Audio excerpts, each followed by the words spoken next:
And we should be live on Kick already. Let me refresh. Yup. Alright, let's go. Let's go. Hold on, let me switch to the big screen for a second here. What's going on, YouTube? What's going on?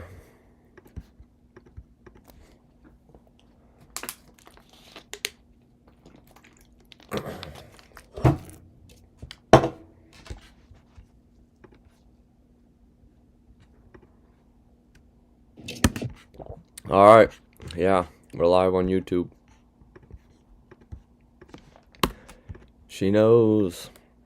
She knows. She knows I know. She knows I know.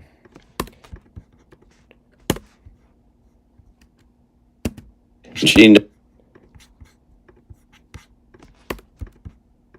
Hold up, hold up. Alright. What's going on, everyone?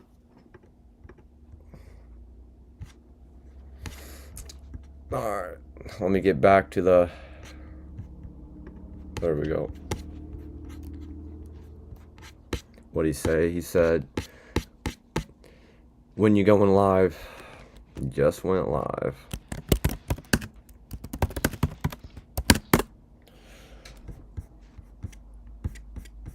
Yeah, he actually sent me some. I'm gonna react to some of these clips. Oh yeah, this. Oh, not that. This. Amount of time that's being wasted. You know, when Epstein was alive. Oh my God. Okay. Was that? Let me go back a little. Yeah, start with that. I just found some more insane emails in the Epstein files, and once again I'm asking, why is this redacted? Donald Trump, his FBI, his Department of Justice are protecting bad men who did bad things with Epstein. This is an email that was sent from somebody, we don't know who, to Epstein back in 2013. It says, new Brazilian just arrived, sexy and cute, 9 years old. What? Why is their name redacted? Why don't we know who's saying this? Why haven't they charged this person? You know, Trump and his team have said there's no evidence that Epstein did anything wrong with anybody else. We're looking at the evidence. It's right in front of our faces. I also talked about this email yesterday, 2014, from somebody, again, the name is redacted, to Epstein. Thank you for a fun night. Your littlest girl was a little naughty. They're saying the crimes. They're saying it out loud that they're doing it. And Trump's DOJ doesn't have any other evidence of other people doing bad things. Why are these names redacted? In my view, the only explanation is that Donald Trump and the people around him are protecting the rich, powerful men who committed crimes alongside Epstein. Once again, they are saying it in text, and they're not doing anything about it. Facts. Okay, so let me... I'll go to the next one. Yeah, we got this. We got this. I think it's really time for the country to get onto something else, really. You know, now that nothing came out about me, other than it was a conspiracy against me, literally, by Epstein and other people. Yeah, what do you want? On the Epstein files, you talked about Democrats who were in there. Elon Musk was also in there, and so was your Commerce Secretary Howard Lutnick and correspondence that he had with him. Did you read those new files that were published by the Department of Justice? I have a lot of things I'm doing, you know, a lot of things I'm doing. I don't know. You mentioned two names. I'm sure they're fine. I'm sure they're fine. Otherwise, it would have been major headlines. A lot of women who are survivors of Epstein's are unhappy with those redactions that came out. Some of them, entire witness interviews are totally blacked out. Do you think that they should be more transparent? The fact that they thought they released too much. You know, I heard that. I think it's really time for the country to Oh, yeah. Oh, my God. Yo. Perhaps we released too much. Yeah, so I can't let that one slide. I gotta talk about that. Bruh. Like how did I put it? How did I put it in my message to Cameron? Let me see how I put this. Let me recap. My initial immediate reaction when he sent me that was, what did I say? I said, yeah, well, I said that clip. Wait, hold on a second. What did I say?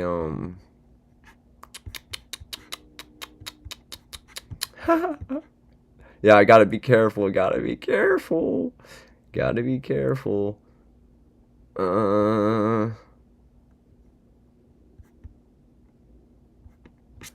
Hold up. Let me go down a little.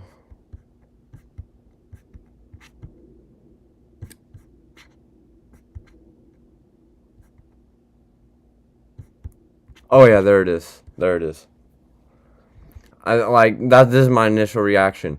Perhaps they released too much. My guy, your administration literally agreed to a legally constitutionally defined set of stipulations. The main one being publicly release all of the information related to the Epstein files to the American people. All means all. All means all. The definition of all is pretty clear. All meaning the entirety of something. Meaning nothing left out. Nothing. And this dude says, we may have left into, what was his exact word? I'm going to have to watch it again. What did he say?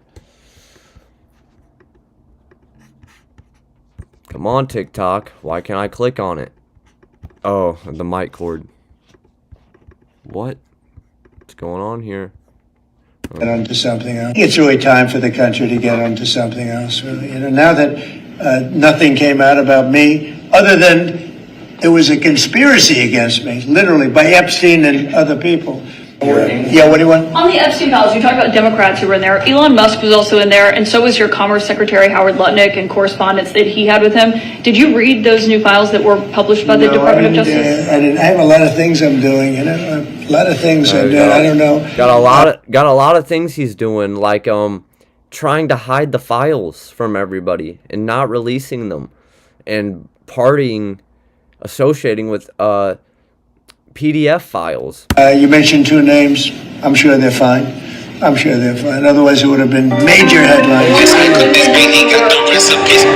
Put the gun away. I'm not gonna run away. I will not hesitate. No, I will not imitate. Cause I'm not a slave. No, I will not beg. I will not beg for minimum wage. Freestyle. Who just followed? I didn't even see who just followed. Who followed? Who followed? Shut up! Who followed? Shut up! I just got stuck in a feedback loop. Where? Okay, hold on. Let me check. So I'm a little disorganized here, people. I'm working on it. I'm trying to lock in. Relatively new to streaming. Hey, it's Cam Russ. I figured it was Cam Russ. What's up, Cam Russ? Thanks for the follow. Or survivors of Epstein. Put the gun away. I will not run away. Epstein's are unhappy with those redactions that came out. Some of them entire. Yeah, dude's got better stuff to do apparently.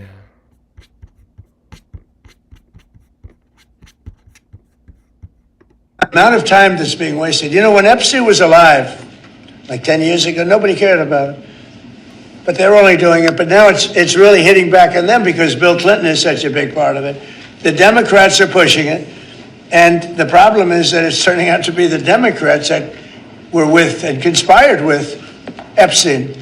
So I think you're probably going to see a little pullback from them. But think of it. They were working together to try. Okay, yeah. Yep. It's only the Democrats. Only the Democrats, for sure. Listen, people. Yes. It's only one side. It's only one side. Yup, like, I just... I mean, I'm assuming not... Man, I don't even know what to say sometimes. I mean, like, listen, don't be so stupid you think it's only one side. I'll just say that for right now. That's what I'll say. Try and help me lose the election. But this is the Oval Office, so I guess that didn't work out too well. Amount of time that's being wasted. You know, when Epstein... The amount of time that's being... In 1903... God, the amount of time that's being wasted. The amount of time that's being wasted. The amount of time that's being wasted. Okay. Have you ever had a personal relationship with Donald Trump? What do you mean by personal relationships? Have you socialized with him? Yes, sir. Yes? Yes, sir. Have you ever socialized with Donald Trump in the presence of females under the age of 18? Though I'd like to answer that question, at least today, I'm going to have to assert my 5th, 6th, and 14th Amendment rights, sir. Have you ever had a personal relationship with Donald Trump? What do you mean by personal relationships? Okay. And I already did this one, Cam, but this one was really good. Have you ever had a personal relationship Oh wait, with... no, that I just did that one. Me, a black star, most deaf quietly. Good, so them bad hoes try. But I can't play that one again because now I'm streaming on YouTube and they'll copyright me for that.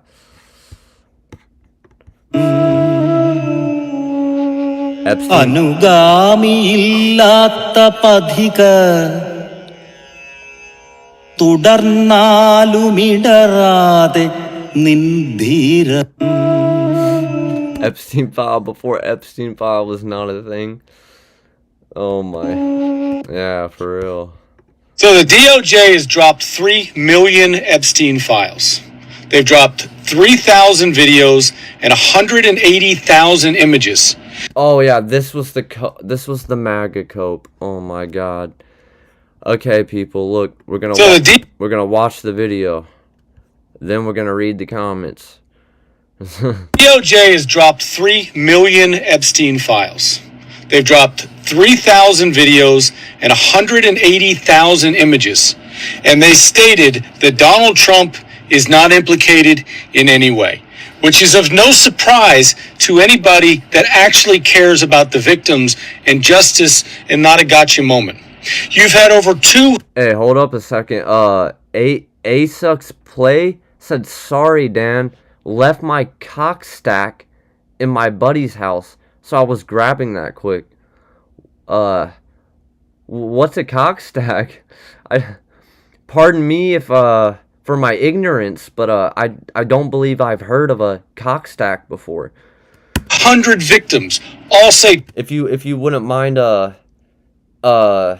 filling me in on that. Trump was not involved. The lawyer for those victims says... If you wouldn't mind enlightening me on what a cock stack is.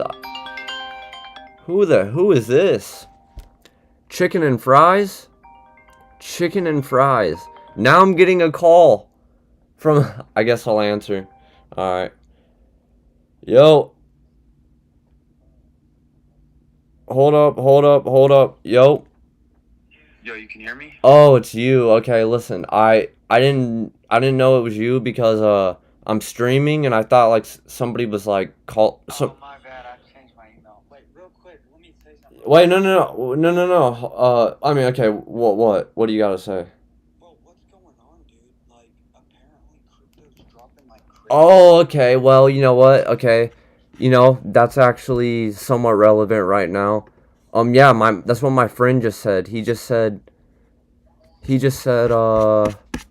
someone's saying that Jeffrey Epstein was Satoshi, and that's why it's dropping. Yeah, bro, that's what he just said, bro. He just said Bitcoin is crashing hard right now because Epstein was a major investor in the beginning, if not the creator. Go look at Bitcoin right now. So, yeah, I mean, I looked at Bitcoin. Yeah, it's tanking. It's absolutely tanking. Dude, it's literally at almost 50K right now. It dropped like 30,000 today. Yup. Dude, Holy. everyone's selling, Whoa. It's at 60K right now. Yeah. Look at Solana, dude. Solana's at $68. It was at literally 130.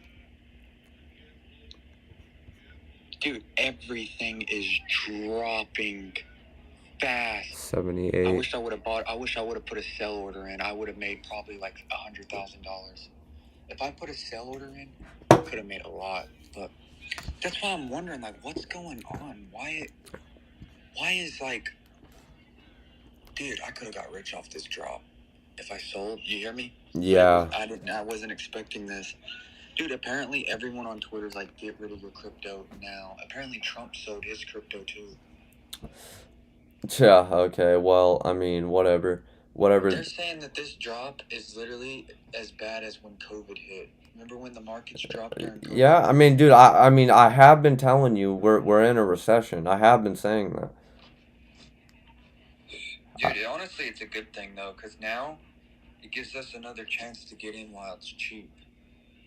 I have one more shot. You feel me? Yeah, but Satoshi, or Epstein being Satoshi is kind of interesting, actually. I mean, he's probably not, I don't think, but, I mean, okay, first of all, I don't think, I really highly doubt that, it's a single person behind it.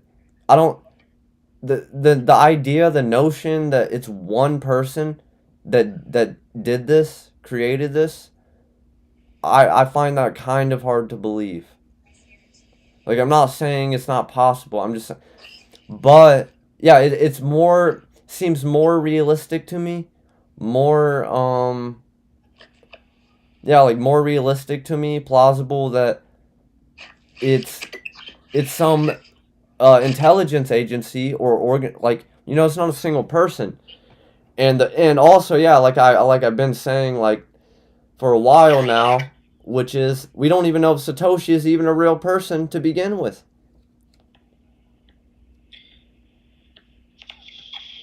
I don't know, dude. It's just weird because, dude, everything. It's like, dude, this is like the biggest drop ever. Dude, you know how much money was wiped off the market today? Yeah, a lot. Almost $2 trillion was marked. Yep. Wiped out. Yep. Dude, you know how much money that at 2 trillion, almost 2 trillion was wiped out today? Yep. They said $1.4 trillion was lost today. Mm-hmm.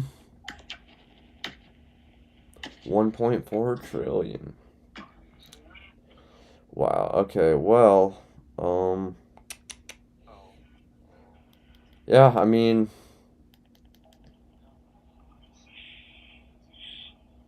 I just want to know what's going on. Like, everyone's panicking. well, of course they are. Of course they are. That's causing the price to go even lower. I mean, it's honestly, I mean, there's a lot going on, but actually, it's kind of interesting even for the stream. But feel like if you would have to join the Discord if you're gonna stay in the call. You know who's probably pissed right now? Who? Mike Saylor. He's probably down a lot right now. Imagine him. Who? Saylor. Michael Saylor. I don't even know who that is. He's like, bro, he's literally like, remember that guy I was telling you about? His whole page is Bitcoin. He owns like fucking 500,000 Bitcoins. MicroStrategy. Vaguely, yeah. Dude, imagine how. Oh, he's probably down like fucking billions right now. Yeah, I mean, sure. He holds billions in crypto. Mm-hmm. Dude, you know, imagine shorting the market. Hold up. I got a comment to respond to. Azuk's Play said, did you hear about the guy in the Williamsport, Pennsylvania that dove into a fryer at Olive Garden? What? Yo, Azuk's Play, send me, I don't know what you're send me whatever you're talking about. That sounds insane. No, I did not hear about that. You want to just call me back? Yeah, let me call you back. Or if you do end up wanting to call back or whatever, join the Discord.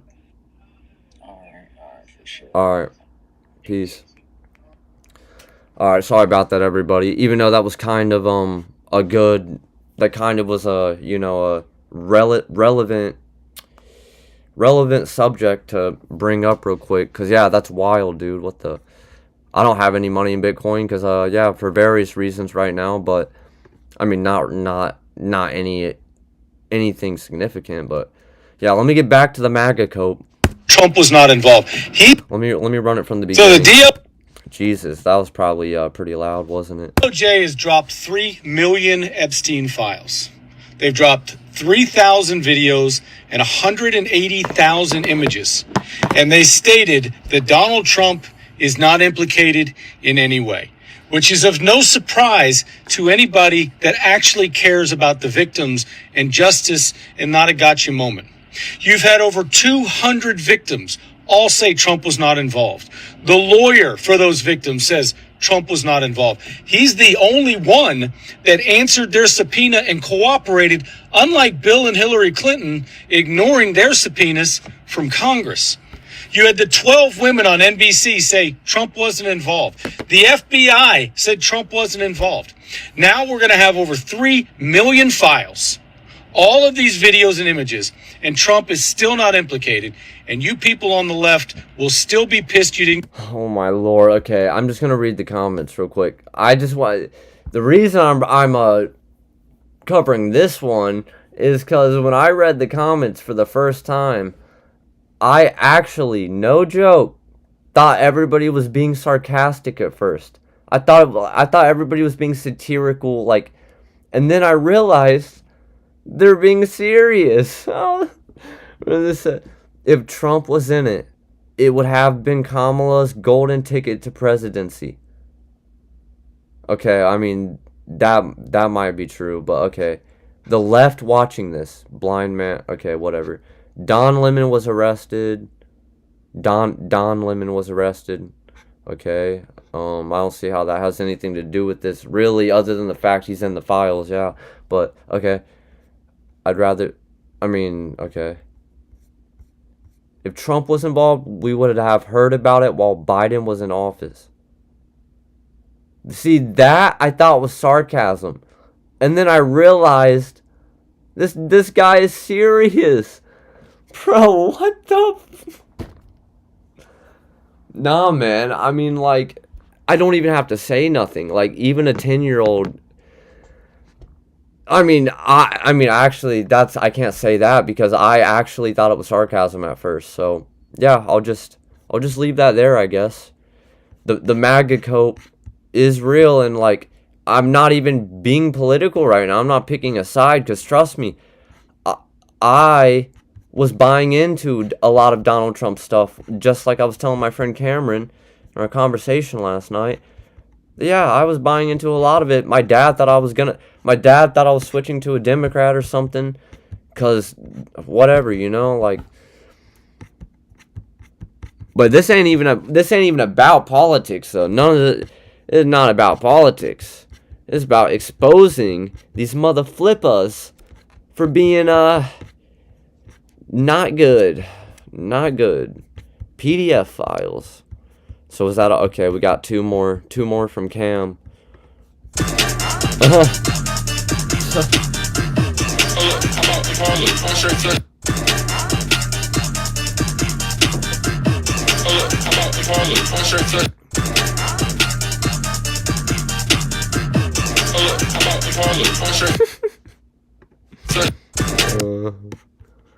How many files are there? There's 300 megabits is what Kash Patel said, the FBI director, and they've released one so far megabit. So it's like they've released less than 1%. So how is that legal? Isn't it illegal what they're doing? Well, it's illegal. It's obstruction of justice. A new president could prosecute them for what they're doing. They realize this, and that's why Pam Bondi has now said to the judge, okay, we have millions more documents. You said, I used to be a huge Trumpy. I am mostly conservative, but this stuff's just gross. Yeah, bro, it just gets to a point where it's like, it doesn't matter what side you're on. If you're a PDF file, you're a PDF file. Like, it's not about the side. It's about the fact that but people are so, the brain rot propaganda makes people so, I guess I can't even say that word on Twitch or whatever, makes people so regarded that they have less critical thinking ability than a 5-year-old. So that's why they can't even look past the politics to admit that, like, being a PDF file is not cool, bro. Not cool. We need to release. We need more time. And so Why do they need time? It's a fucking digital file. Why do you need time? So they've got actually 2/3 of the Southern District of New York attorneys working on this, apparently. Working on what? On redactions. Look, they need to look for some redactions. On what? Oh, yo, buddy. Let me just stop you right there, buddy. They need some redactions. Okay, hold on. Let me run it back. Say that again. So they've got actually 2/3 of the Southern District of New York attorneys working on this, apparently. Working on what? On redactions. Look, they need time to redact some of the information out of the files, which they legally agreed to release all of. That's what you needed time for? You needed time to cover up the files, is what you're saying? Which is illegal according to your own rules? That's what you're saying. Okay. Well, I mean, I'm glad you're admitting it. I'm glad you're just telling us straight up. So the reason you needed more time, even though they're digital files, and that doesn't even really make sense in the context you're talking about, the reason you needed more time was so you could redact some of the information in the files, also known as breaking the law that you told the American people you were going to follow when you released all of the files. All of the files. And once again, for the people that are just not getting in here or weren't in here or whatever, all means all. The definition of all is pretty clear. All means the entirety of something. Nothing left out. So in the Justice Department and Pam Bondi or what, Cash or whoever, laws and then breaks their own laws. Also, that makes you a liar, and you're just admitting that the reason you needed more time was to cover up the files, which is a crime. Gotcha. I just wanted to make sure I'm getting this, seeing this clearly. Just wanted to make sure. to look for some All right, proceed. redactions, which is the survivors. But you know what? They've released some files with the survivors' names, but not the people who abused the survivors' names. So they're claiming that they've got to get the survivors' name. Oh, okay. Well, I should have let this dude cook a little further because oh my, now I'm gonna look really stupid. I just went on a whole thing right there, and I think dude's actually on my side. Should have let him cook a little further. File. Why do you Look for some redactions, which is the survivors. But you know what? They've released some files with the survivors' names, but not the people who abused the survivors' names. So they're claiming that they've got to get the survivors' names out. Fine. They're legitimate. They are legitimately, proactively protecting pedophiles They are protecting pedophiles at this point. by redacting the abusers' names. By The White House, listen up, everybody. The fucking White House is protecting pedophiles.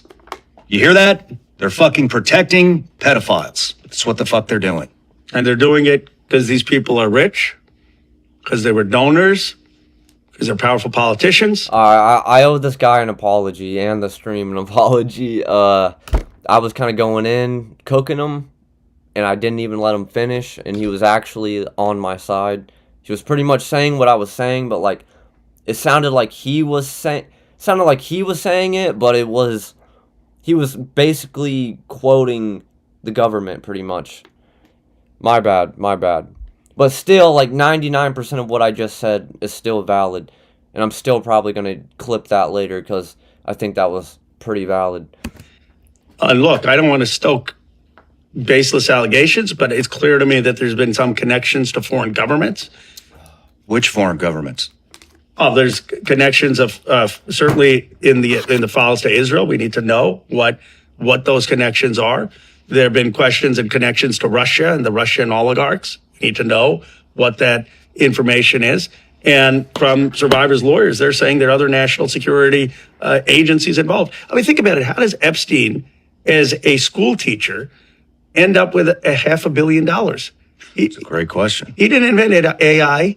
You know, he's not like those founders who come to you doing some tech company. He's there and he's getting money from all these people. And he's got this ring of sex trafficking going on where he's farming out girls to different people. And he's having these parties on Epstein's rape island. Like, how is this not the biggest scandal that you got these rich, powerful people in our society who think they get to play by their own set of rules? You know what upset? They do get to play by their own set of rules. They literally make the rules that we have to abide by and that they're going to abide by, and then they don't abide by them. That's what pisses me off is people like you go and take all this risk with your life in Iraq, in Afghanistan. The guys who, whatever you think of Venezuela, the guys who took the risk of their lives with that, they have this honor to the country, sacrifice for our values. And you got rich and powerful people who think they get made a bunch of money who can exploit American girls or girls who are immigrants and have no consequence and get away with it. It's un-American. It's the most un-American, selfish thing that totally degrades the service of people who do things, honorable things like wear the military uniform and serve the nation. And that's why I want to stick it to them. This whole Epstein class needs to go. And to me, this is the biggest issue in American politics. I mean, I'm biased because it's something I've devoted. It's not even just an issue in politics. It's literally the biggest issue probably in the human race, right? Like in culture right now, like on the planet. It's the biggest problem. I mean, the biggest problem that we actually have somewhat of a chance at doing something about because of what's happened so far with everything, the way it's played out so far, even though as slim as that chance may be and that anybody's actually gonna do anything about this significant, or anyone that's really, but still, you know, let me put this, post this on my IG, Instagram. Alright, is that all we had from Cam? Yeah, that's all we got from Cam for right now. Bitcoin still continuing to tank. Then we got, I got this Joe Rogan is in damage control over the Epstein files lined up in the queue. Alright, let's go. That's a very specific illicit desire to want underage people. Well, how do you even find out that someone's into that? Well, I don't think that Yo, what's up, Bedrock Breakers, LTD? I'm great, brother, I'm great. Majority or anything close to it of the women were technically, I think it was largely young, very young, barely legal, so to speak. But and I know that there were cases of underage, but I think most of it was just very, very young, but not like 20-year-old not girls, like 13 type thing. And then remember, because this is an international enterprise, and many of the clients are like in countries that don't necessarily have the same norms about that that we do. Jesus Christ Almighty, the Lord of all lords and the King of all kings. That hurt. Oh God, that hurt. I just crushed my finger in between the... Oh God, that hurt. Whew. The pain is real. You can very easily see someone getting involved in that just because girls juice deals. All right, so the Joe Rogan experience is just getting sad at this point. It feels like it's turned into a PR tool for the Epstein clients. After maybe the biggest file drop yet, Joe had on Mike Benz, who is a Elon Musk lackey. So, of course, there's no mention of Elon during this podcast, even though his emails are one of the biggest revelations from the files, which now Elon, Mr. Free Speech, is threatening to sue people for talking about it or even associating him with the files. I'm sure Joe will have a lot to say about that. No, I mean, Rogan is cooked. people used to look forward to hearing him talk about stuff like this, but now he's way too connected to people involved with Epstein. So he has to ignore and downplay a lot of the information coming out. Also, a lot of his guests work for or are associated with people in the Epstein files as well. So he rarely hears an unbiased perspective on them. I mean, if he really wanted a good rundown of the recent file drop, he'd have on somebody like CoffeeZilla. Like, he's probably done the best reporting on it, and he's impartial. You know, he Facts. CoffeeZilla's really on point. Really like CoffeeZilla's content, for real. has no incentive to Shout protect out. anybody. So he'd be the best person to hear from. But Yeah, I'm bleeding. I actually just crushed my finger there pretty good. Instead, Joe talked about the recent files with Mike Benz, who's part of the establishment. He worked for the government. He worked under Trump's first administration, and he panders to Elon Musk. So this guy is not an objective source at all when it comes to the Epstein files.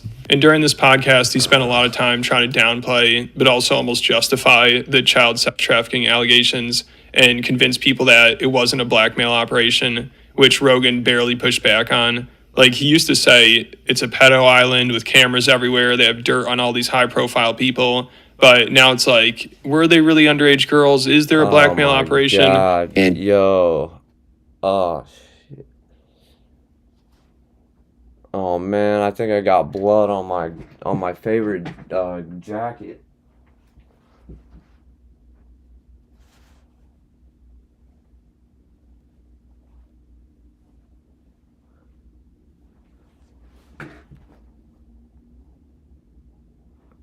I just got blood everywhere, man. Oh man. Oh man. Now the diddler vampires are gonna come out, because the diddler can smell a drop of blood from a million miles away. Hold up, chat. Let me get something to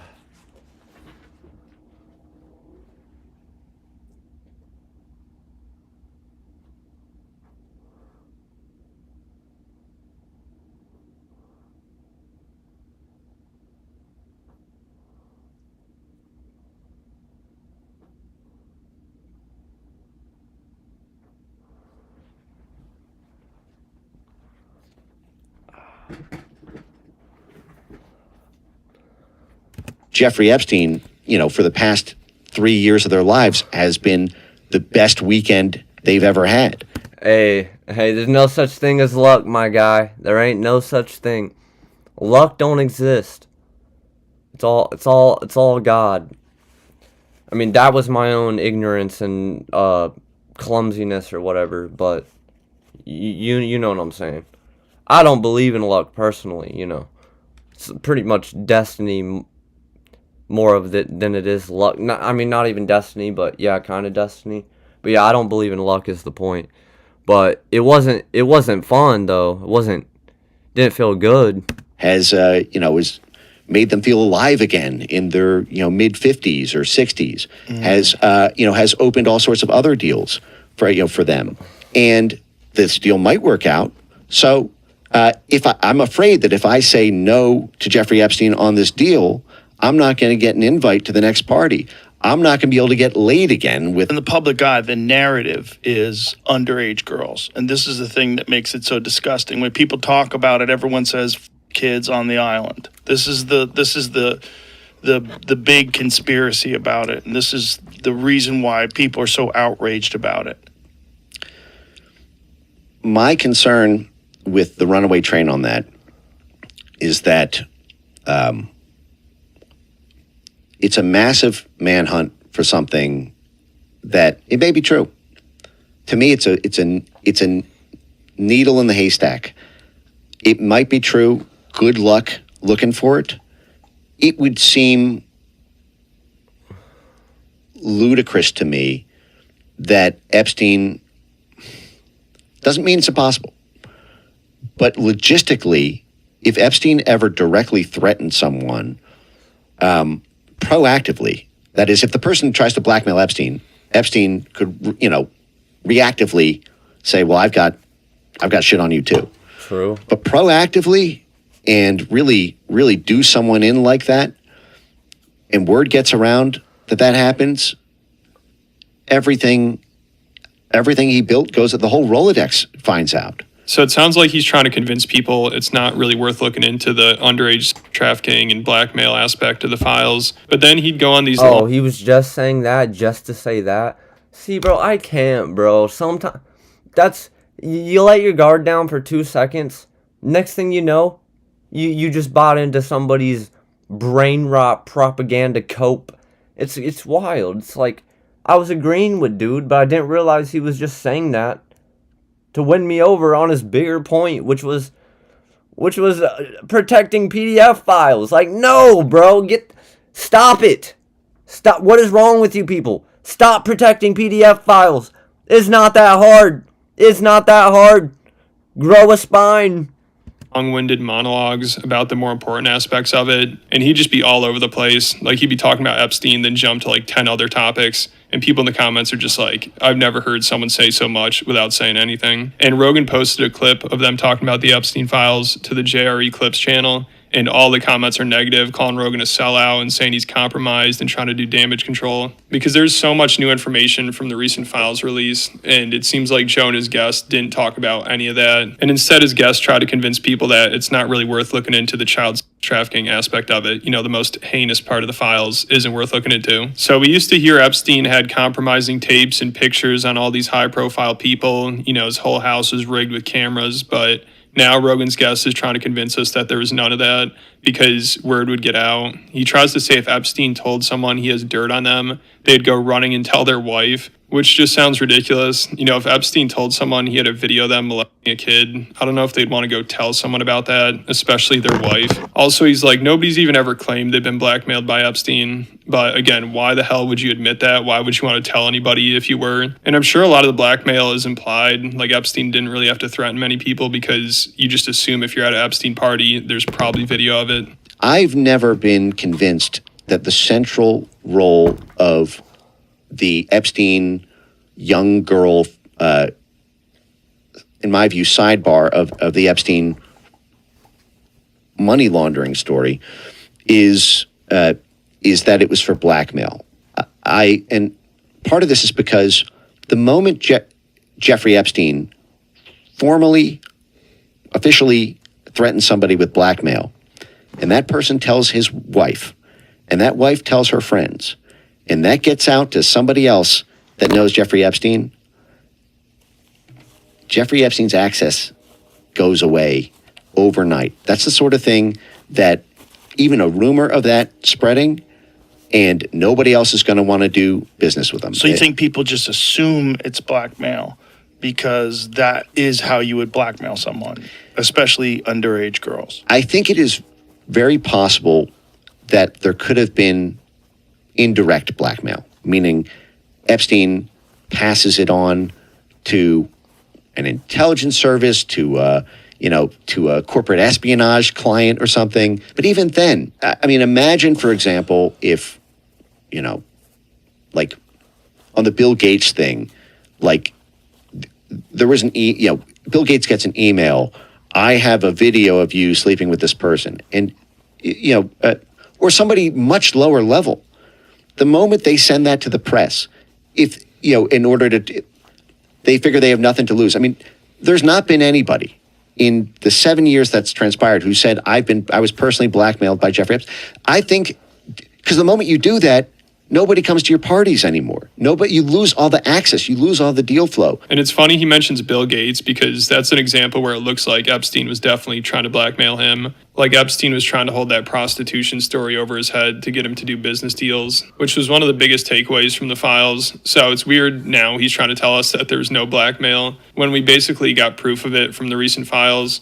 And it's also weird he's trying to convince us that there wasn't much trafficking of underage girls going on, because he also at the same time talks about how the societal norms and laws are different in other countries, so it isn't as frowned upon to be with young girls, like implying that maybe he did traffic young girls, but he was facilitating them to people in other countries where it isn't as big of a deal. Like, he compared it to this other company that was working with the U.S. government. It was trafficking underage girls to high-profile people in the Middle East. And their defense for it was the government wanted them to help facilitate deals, and this was the best way to go about it. U.S. military and CIA contractor for logistics and institutional support and military assistance on the ground for the U.S. military all over the world. They got in trouble basically trafficking underage kids to Middle Eastern sheikhs. And I believe the reason that was alleged by Congress that they did that was to juice the deals with them. That in order to serve your purpose for the U.S. government, to be this outside, plausibly deniable, but extensively infrastructured professional support outfit on the ground, you need the support of the local government. You need the support of the local high-level officials. They need to be happy. And there's several currencies for that. There's financial payoffs, and there's other things they might like parties and young women. Especially in places where being with the very young female is not illegal. And so I believe their argument was, well, you wanted us to do this thing on the ground. You wanted us to help the U.S. military and kind of covert support nodes that were happening here. We had to do it somehow. This is part of what helped us do that. I would not be surprised if the Epstein trafficking apparatus started with similar motivations. That it's not necessarily for blackmail, but because it makes clients or customers or VIP people happy. It makes them owe you something. It makes them want to get involved in a deal you do. And then remember, because this is an international enterprise, and many of the clients are in countries that don't necessarily have the same norms about that that we do. You can very easily see someone getting involved in that just because girls juice deals. And so I don't think that Epstein, I've not seen evidence, and in my view, you don't need any of that to understand the core part of the Epstein story that is relevant to your life today in terms of your own government and the workings of power and corporate finance and the like. So this is what the Joe Rogan experience has turned into. It's crazy. And he'll probably just ignore Elon's emails and all the relevant information in the files. Now he's got to be really careful when he has on his comedian friends, because they usually just go off about this stuff and don't hold back. I mean, it seems like every episode he does now with Theo Von, Tim Dillon, or Kurt Metzger, and he gets really uncomfortable and tries to change the topic a lot because he doesn't want to upset his tech friends and his friends in the government who are all over the Epstein files. But hopefully I'm wrong. Maybe he'll surprise me and have on someone like Whitney Webb or CoffeeZilla, but I doubt it. I think he's in too deep. Let me know what you guys think about it, though, and check. Yep, Joe Rogan's compromised. I mean, yeah, that's for sure. I mean, yeah, he's definitely compromised. If anyone disagrees, let me know, and I'll tell you why. He's compromised.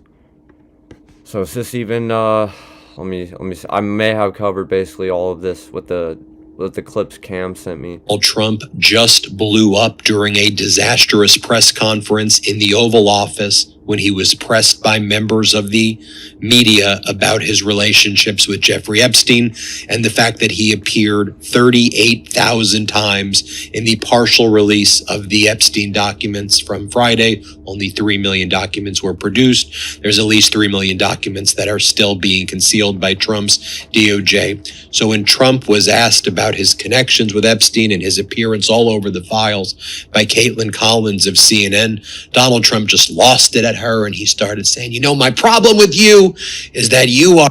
Alright. Cam Russ tried to say something I agree with in the chat, and the auto mod,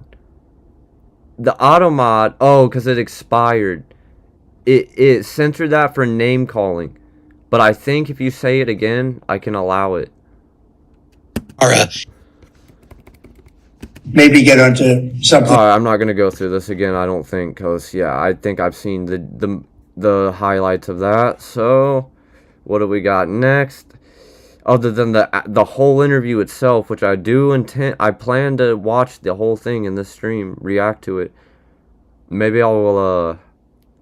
Listen. If it was, I did want to talk about how Kai Cenat is compromised. So I guess I'll run this video with from one of my favorite creators on here. It isn't clear they got to Kai Cenat before. It's definitely clear now, since Kai Cenat disappeared after breaking all types of records with Mafia Thon 3. This shift has been impossible to ignore. It started with the mental health breaks, then the sudden pivot to a high fashion designer. But this viral footage of him with Jaden and Will Smith is the final nail in the coffin. The industry didn't just invite Kai in, they transformed him. And now, fans are realizing Hollywood finally got to Kai Cenat.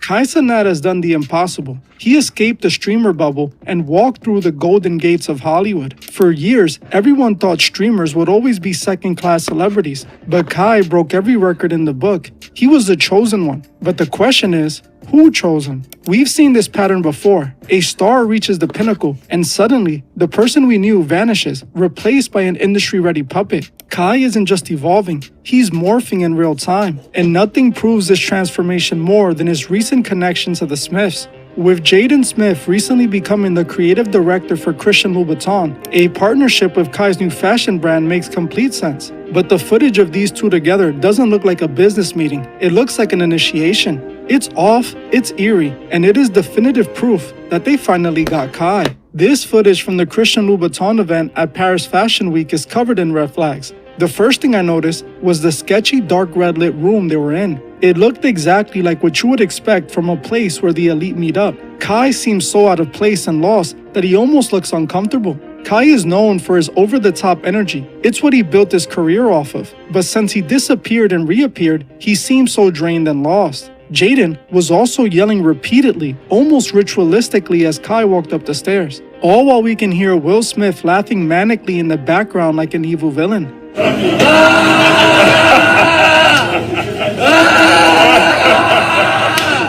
The whole thing seems more like an initiation into the 1% than a fashion collab. It looks like he was being led into the other side by Jaden Smith, the man who was just named the first ever men's creative director for Christian Louboutin. We notice more of this strange, eerie environment in the footage from the event, where Kai and Jaden are seen surrounded by people wearing all black. Again, the room is dark, the room is eerie, and the energy just seems way off. It's not a coincidence that Kai wants to enter the fashion world, and the very first people he meets up with are Jaden and Will Smith. When a celebrity is ready to cross over to the next level, they have to be guided in. That's exactly what Will and Jaden are doing here. These are industry handlers sent in to initiate Kai. You have to understand, the world of high fashion is a sacred tribal one. They don't just let anyone in. Before Kai can be accepted, he has to show his alliance and go through a total transformation.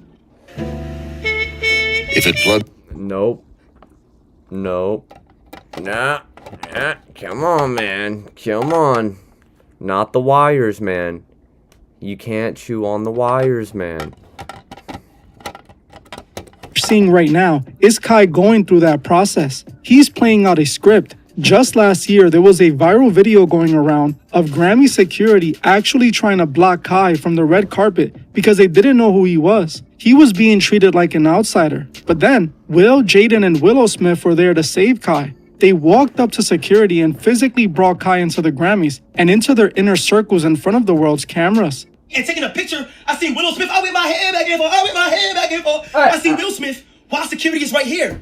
So while security is right there, he seen that Jaden Smith and Will Smith and Willow heavy, and then he let me through. There is a viral photo from that night of Will Smith personally fixing Kai's bow tie, foreshadowing exactly what was about to happen. The industry was getting ready to fix Kai's image and make him go through a brand new rebranding. But the red flags don't stop at the event. They're clearly visible in Kai's new brand, Vivette. After his 4-month disappearance following Mafia Thon 3, Kai didn't just come back with a clothing line. He came back with a new identity. During that time, he was hidden away in Italy, documenting a total personality reset on a secret channel called Kai's Mind. He wasn't the chaotic streamer we knew. He was being reborn. Then he reveals the logo for Vivette, the ET3 symbol. Kai says it's just a combination of a cross and an infinity symbol, but in the world of the occult, the symbol tells a completely different story. The logo is actually a variation of the Ouroboros symbol. The Ouroboros, or the infinity symbol, is an ancient image of a serpent or a dragon consuming its own tail, and it's one of the most enduring symbols in occultism, representing the journey of death and rebirth. Is the logo, right? This is the logo. Now the logo is a representation of a compass, and if you could see deeper, you have to really imagine it's like an infinity symbol. What Kai is currently doing is called a death and rebirth ritual. He is killing off his old self, the loud over-the-top streamer persona, and being reborn as a reserved creative fashion designer. In his I Quit video, Kai spoke about feeling boxed in by the high-energy chaotic persona that made him famous. A lot of the times I am boxed into this box of being a streamer. So this is one of the first times where I'm going to display something outside of my primary category.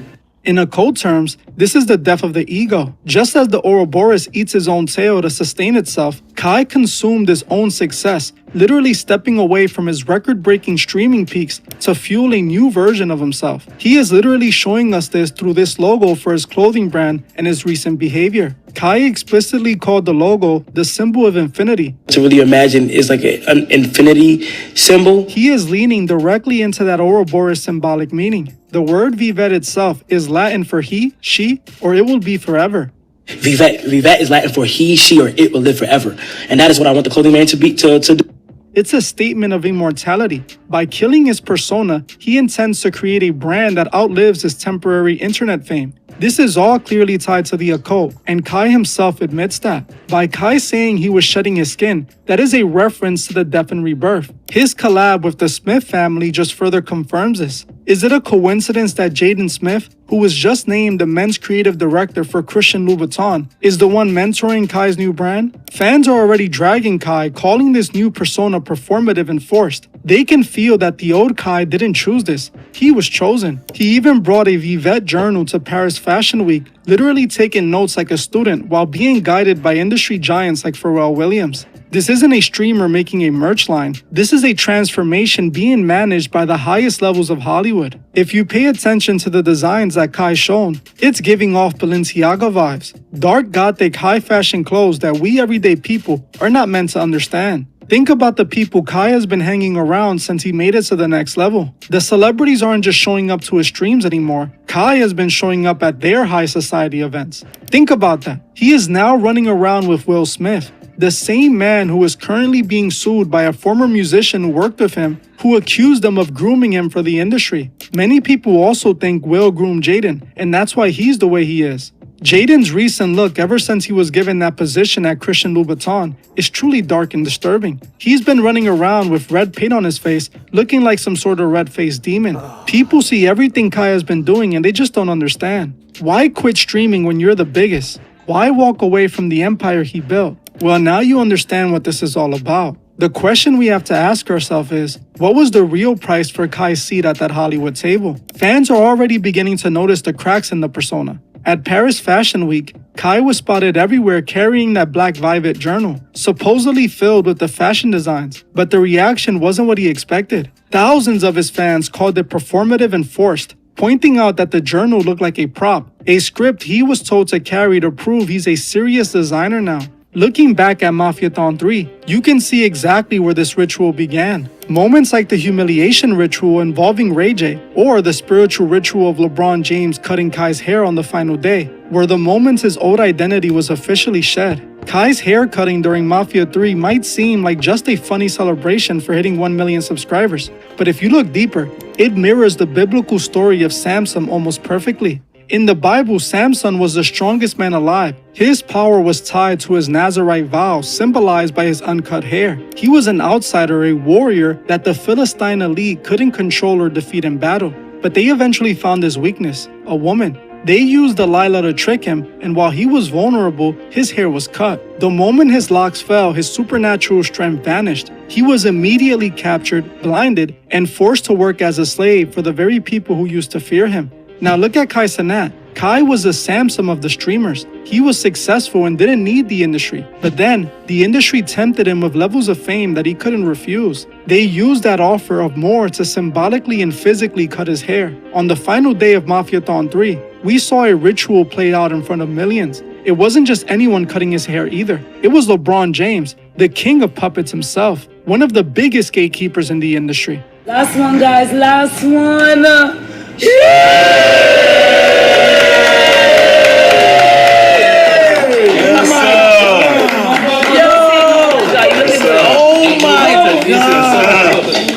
Yo, chat. Oh my gosh.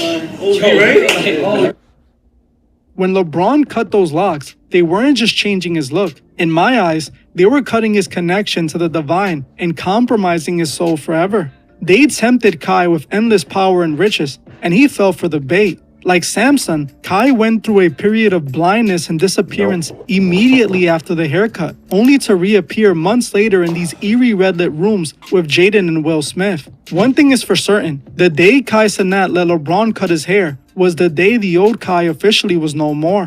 This matches the energy of Jaden Smith's own debut as creative director for Christian Louboutin, which was described not as a runway show, but as a fever dream and a ritual drenched in the same eerie red light. Now the question is Kai Cenat really just a creator evolving, or is he a man who traded his soul for a high-fashion script written by industry handlers? His new brand Vibit means to live, but looking at the drained, hollowed-out version of Kai standing in those red-lit rooms, many are wondering, did the old Kai have to die so the industry version could live? Let me know in the comments, do you think they got Kai, or is this just the natural evolution of the world's biggest streamer? Because from where I'm standing, it looks like the ritual is completed and the transformation is finished. If you like content that tells you the unfiltered truth, make sure to like this video and subscribe for more. Well, that's it for this. Yep, that was pretty, on point, I'd say. I would say. On point. Man, I'm kind of procrastinating a little bit about getting to the whole Epstein interview. I'm gonna watch the Oompaville video. See what he's going on saying about this right now. Come on, man. The pen, man. Really, man? Seriously, man? The pen? What is it? What is with you, bro, and the pen? January 30th, 2026, the United States government released 3.5 million pages, 180,000 images, and 2,000 videos connected to Jeffrey Epstein. And now the DOJ's website makes you confirm that you are 18 or older before you can view the files because they contain things that you should be 18 or older. Now I'm bleeding again. His claws are razors, bro. It's like Edward Scissorhands over here, bro. Just sliced into me. He took the pen. He took my pen. And then he sliced into me with his razor claws. Come on, Edward. Edward Scissorhands. Seriously, man?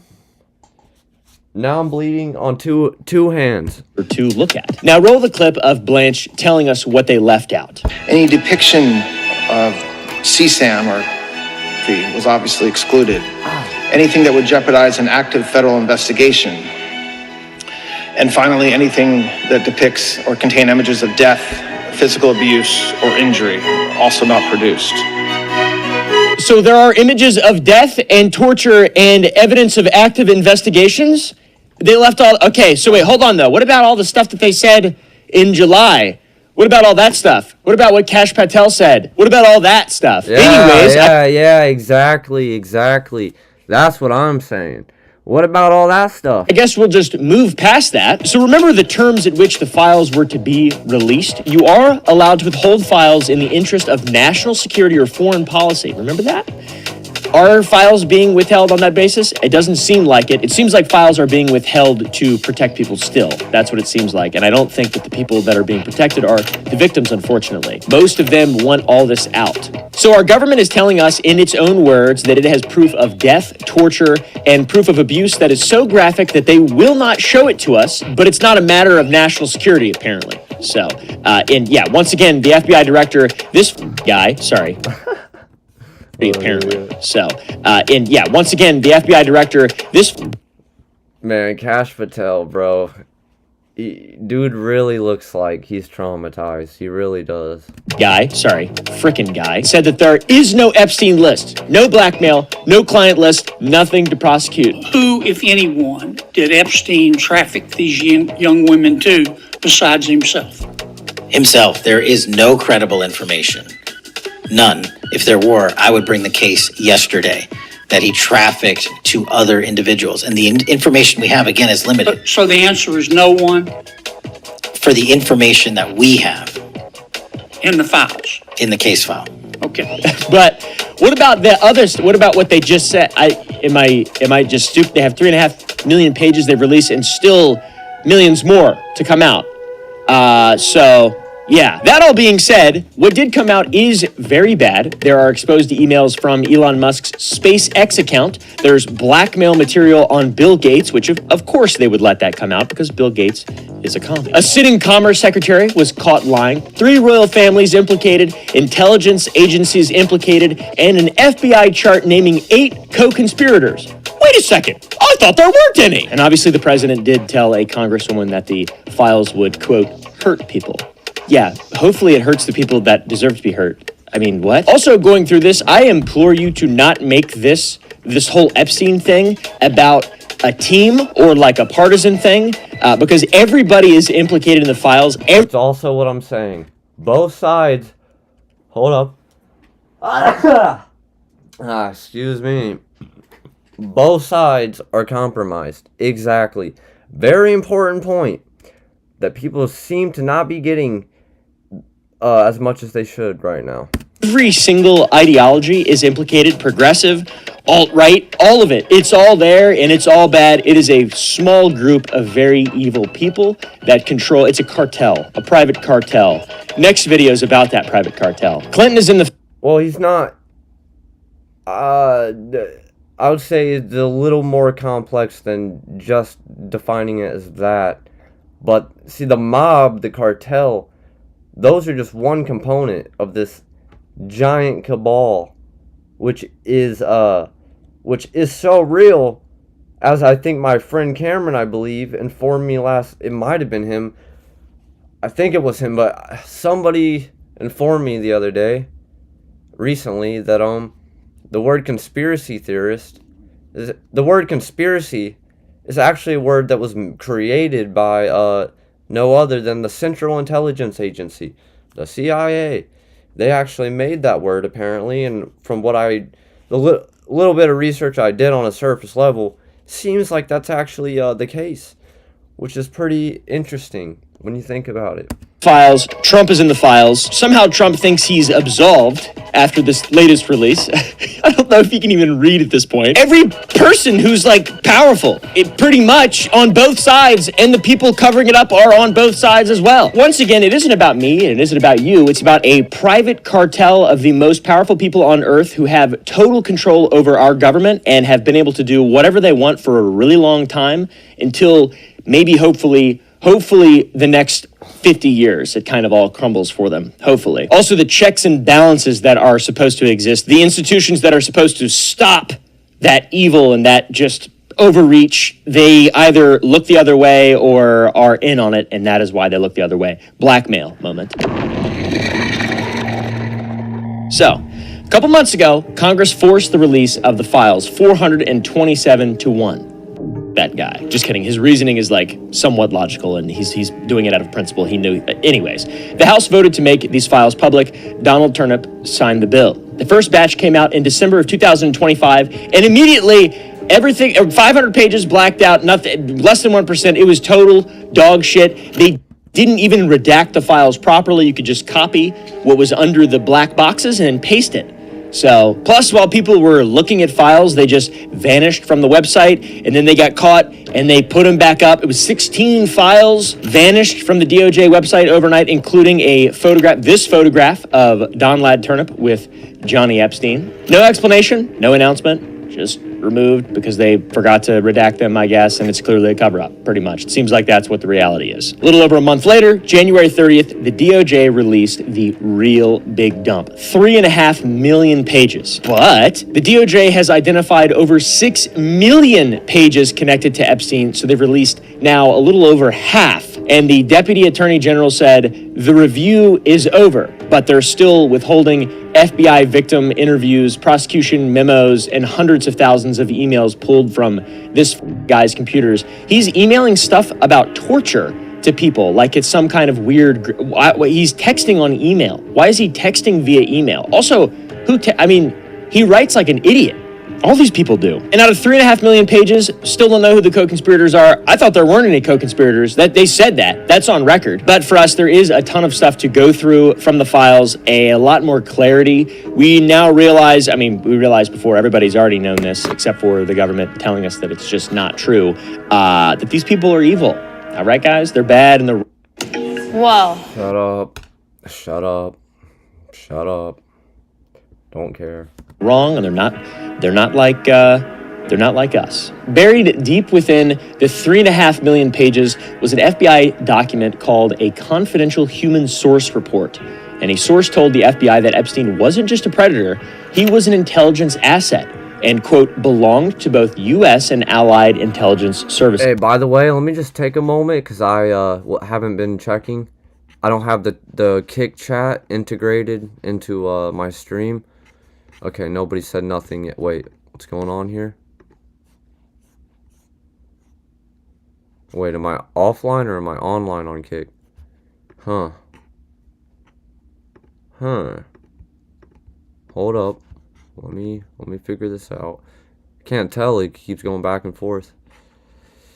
Well, it seems I'm offline. Oh, what it like. Okay, I don't know exactly how Kick does what it does with the clips, so I'm just gonna... This was alluded to a bit in the previous drops. We already pretty much knew this, but the source was Alan Dershowitz's own assistant sitting in on phone calls and taking notes. We're going to come back to this because Alan Dershowitz, if you're sped up on Epstein stuff, you know who that is, but this is really bad. Very, very bad. So... we've got emails from Elon Musk's SpaceX account asking about, quote, the wildest party on our island, a draft letter from Epstein to Bill Gates about a sexually transmitted disease and getting antibiotics for Melinda, and, quote, the description of your penis. He has a rotten dick, apparently. Bill Gates does. Also, Trump's Commerce Secretary Howard Lutnick planning on lunch on the island after publicly claiming he cut ties years ago. Then there's text messages between Epstein and Steve Bannon describing Trump in the White House residence in his underwear, almost as if they have like a little teddy bear camera. Like they're babysitting him with a little teddy bear camera or something like that. That's probably what it is. I don't really know. Then there's this FBI document about the OG SEAL Team 6 commander, Richard Marchenko, the rogue warrior who had a Bethesda Softworks video game made on him. It's terrible. But this guy was picked up in Mexico and he claimed to have video evidence of Epstein with minors in Mexico. There's also a 32-page diary from a victim describing being used as a human incubator. Then there's Epstein joking with the former prime minister of Israel about working for Mossad with smiley faces, all included. Photos of Prince Andrew on all fours over an unidentified woman with her face blacked out, no date, no context. There's emails where Epstein's publicist threatened to sue Sarah Ferguson if she didn't publicly say that he is, quote, not a pedo. There's also an email that just says 34 girls Wexner. He's supposed to testify next month. That is Les Wexner of Victoria's Secret and the dude who somehow got Epstein all of his money. Norway's crown princess is mentioned over 1,000 times in the new file drop. There is an invitation for Epstein to dine at Buckingham Palace for some reason, and somehow evidence that Jeffrey Epstein browsed 5 nights at Freddy's on 4chan and was then permanently banned from Xbox Live. Also, was somehow tied in to the creation of microtransactions in video games. Dude, are you kidding me right now? I'm going to lose my mind. My head's going to explode. Everybody, games, both parties, every industry, every country, royalty, intelligence agencies. It is a cult. It's like a system. I don't even know what to call it, but it's starting to really make sense why nobody wants the files released. It isn't just Donald Trump, guys. It is, for sure. But because he's like the most powerful man basically in the world, allegedly. I think that might actually be Jared Kushner, according to the files. That's Trump's daughter's husband. All right, let's start with the biggest names. Elon Musk for the win. In 2019, Elon Musk said publicly, quote, I consider Epstein a creep.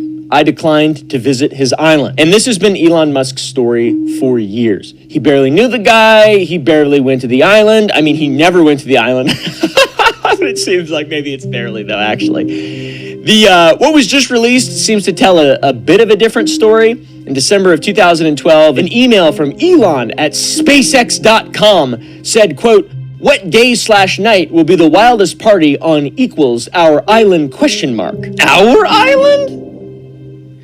Not Epstein's island. Our island? I don't know what that means. He's really weird. I fell for a hoax. There was another email that had the subject heading of Epic Island Vacation and Girls for the Win and all this really dumb meme 2012. I wouldn't put it past him. I mean, obviously you can't be like, oh, it's funny. Misinformation is funny or true. That is really funny misinformation. And he is now actually implicated. But somehow he's on Twitter saying that people are misunderstanding it. I don't know. I read that right there and I'm like, seems like you really wanted to go, bro. Another email shows Epstein's assistant confirming, quote, Musk is to go to the island on December 6th, with Epstein replying, I will send heli for you. There are 16 emails between them from 2012 to 2013. Musk also planned to host Epstein at SpaceX. And when the files dropped, Musk's response was, I had very little correspondence. Then he said that he could be misinterpreted, and then he called the entire file release a distraction because he's more focused on making as much money as possible using modern day legal slavery. So over 14 years, it went from our island to a distraction, I guess. Musk isn't the most damning one. It's probably the funniest one because of how hard he's gone against it. I mean, there was that huge Trump-Musk schism last year in which Elon said that Trump didn't want the files released because he's in the files. But like, I don't, it's so, they just say things that aren't true. And then it's like, how do you know. Now on to Bill Gates, who a lot of people have been calling a evil cabal baby-eating villain for the last, 20 years or something like that. He's buying up all the land in North America. I don't know what conspiracies are real at this point, but he's in the Epstein files, and he seems to be quite a doofus piece of shit. There is a draft letter, so an unsent, I believe, email in the files that is addressed, quote, Dear Bill, Gates had apparently asked Epstein to help cover up what the letter calls morally inappropriate behavior, and the details are pretty specific. The letter references deleting emails about a sexually transmitted disease, because everybody knows you can delete emails, providing antibiotics to give to Melinda secretly, because now she has a sexually transmitted disease. The implication from this is that Bill Gates, one of the most rich and powerful men to have ever existed in the history of Earth, gave his wife an STD that he contracted assumedly while hanging out with Epstein and then transmitted to his wife. So yeah, this is a direct quote from the letter. The description of your penis, because Bill Gates described his penis to Jeffrey Epstein, which is lay epic. In another separate email, Epstein claimed he had facilitated a rendezvous for Gates with married women. A Gates representative called this absolutely absurd and completely false because that's what people do whenever there is anything about the Epstein files. They just say, no, that's not real. That isn't real. I hope they believe that because everything else is not real and they believe that.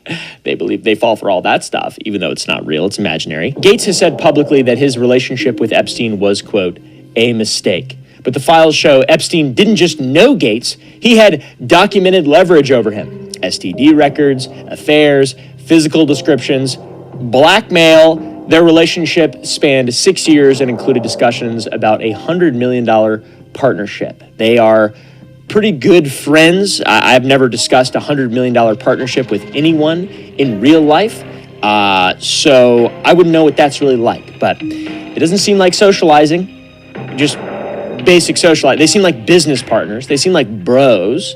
They seem like buddies. And this obviously is blackmail. How about Howard Lutnick, this ugly bastard? Trump's Commerce Secretary, CEO of Cantor Fitzgerald. October 2025, Nutlick says publicly, I cut ties in the early 2000s. He called Epstein gross, called him, quote, the greatest blackmailer ever. That's what his MO was, get a massage. And what happened in that massage room, I assume was on video. This guy was the greatest blackmailer ever. December 2012, an email shows Nutlick's wife enthusiastically accepting a lunch invitation to Epstein's island. They arrived on a 188-foot yacht with their children. By the way, the day after the visit, an email reads, Jeffrey wished me to pass along nice seeing you, because they had such a great party on the island, the pedophilic, satanic island. apparently. When the New York Times called him about this, Nutlick said, "I spent 0 time with him," and hung up the phone. By the way, he's currently in the cabinet, so, you know, believe these fake emails if you want. These are all AI, dude. Did you know that? It's been 2 years since I quit. Shut up. Shut up. Shut up. All these are just written by ChatGPT. Did you know that all these, that's why the spelling is so bad. So, I don't know who we're going to trust. That guy? Anybody who's elected, I feel like everything that they say just should be taken with a grain. I mean, I think that's just normal. Seems like anybody who's in the files, everything they say about the files is just not real. It's just a lie. They're just, I don't want to really say gaslighting or lying because it means nothing, but it's just, that's all it is. It's all fake. It's not real. It's imaginary. They're just saying things that aren't real. The files also contain 12 to 15 hours of secret video footage of Bannon interviewing Epstein in his Manhattan townhouse. And somehow the question that nobody can answer is whether Bannon was making a documentary or whether Epstein was funding Bannon to help with PR rehabilitation. What do you? Well, I guess I'll be the judge of that after this video. That's gonna be the, to top off the stream, that's going to be the main thing is I'm going to attempt to watch the entire 2 hours of this Jeffrey Epstein final interview. Class 3 sexual predator? Tier 1. Was tier 1's the highest and worst? No, I'm the lowest? I'm the lowest. You're the lowest. Okay, tier 1, you're the lowest. But a criminal. Yes. Because Bannon is like a massive proponent of Trump in 2016 and kind of the culture war. He's the guy behind Breitbart and like all this, you know, this big apparent psyop that has split our country in two over the last 10 years. So who the knows what their relationship actually was? I think Bannon is some kind of, I don't know, phallic, disgusting beast. His skin barely sticks to his bones when he walks, I bet. But the texts between them are what genuinely stands out to me. Bannon texted Epstein about Madeleine Westerhout, who was Trump's personal assistant at the White House, and they called her knee pads, which is an insinuation that there were sexual favors being given there. And then there's this line. He's much more calm, but the sight of him in the residence in his undies is hard to fathom. And this is when Trump was first the president. This is implying that he's getting naked in the White House and they're looking at it and they can see it somehow. That's the little teddy bear that's on the shelf with the camera in it. It's my sort of theory as to what happened there. Epstein sent Bannon and his son Hermes Apple watches. And these are not Apple watches. These are Hermes Apple watches. And there are thousands of texts between Epstein and Bannon from 2018 to 2019. So what exactly was the motive there? I have no idea. Plus the entire documentary thing released and his voice is so... He's like he's just a little guy. His glasses are part, his little eyes. How this guy had so much power is beyond my belief. Also, he had low T. Well, I'm not gonna say it. I'm not gonna say it yet, but I might have to say it soon. Low T, sub 200 T. What? He was 70, though, of course. Of course, he had low testosterone. He was 70 years old. My stomach hurts. Either way, in these text messages, Epstein's network clearly didn't just know people in power. They had access to the White House residence and were just texting about it. At least they weren't emailing about it. How about the email from the files that just says 34 girls Wexner? Mentioned Les Wexner earlier, founder of L Brands and the guy who built Victoria's Secret. In the late 1980s, Epstein started posing as a Victoria's Secret talent scout to approach and recruit young women. By the mid-1990s, L Brands executives were reporting internally that Epstein was abusing his position as a recruiter for the brand. Nobody did anything. And according to Forbes, Wexner and Leon Black accounted for roughly 75% of the $500 million in fee income that Epstein made between 1999 and 2018. Fee income? $500 million? A JP Morgan document released on January 30th shows Wexner ended his relationship with Epstein in February of 2008, which is later than the September 2007 date that Wexner had previously claimed. Because everybody's a liar. This ugly bastard's been subpoenaed by Congress. He testifies February 18th, 2026. Victoria's Secret was the OG pipeline for recruitment. It's an infrastructure thing. It's evil, all the way from the bottom to the very top. How about this guy? You've probably seen him on Instagram. I'm a health and longevity guy. I'm bald. I'm trustworthy. I'm a guy. I love David Bar. I'm the chief science guy of David Bars. You've seen these bars that say David on it? He's like their main guy. If you've ever watched a podcast about how to live longer, you've probably seen this bald. His name appears a lot in the Epstein files. What? In one email with an unbelievable level of just I don't want to keep saying cringe, but it's just like, oh, what? He wrote, I go into JE withdrawal when I don't see him. That's this bald guy, this Peter Attia health dude that's blowing up right now with classic videos like this. Nutrition, exercise, sleep, stress management, endocrinology, lipidology, supplements, hormones, all that stuff. Like, how do you engineer how to make somebody live longer is my clinical interest. And it turns out while his son, baby, was fighting for his life in the ICU and his wife was, I assume, begging for him to come home, Peter Attia was solidifying plans to meet Epstein the next morning. And 3 days before the January 30th file drop, Attia was hired by CBS News as a contributor. And this hire was arranged by Barry Weiss.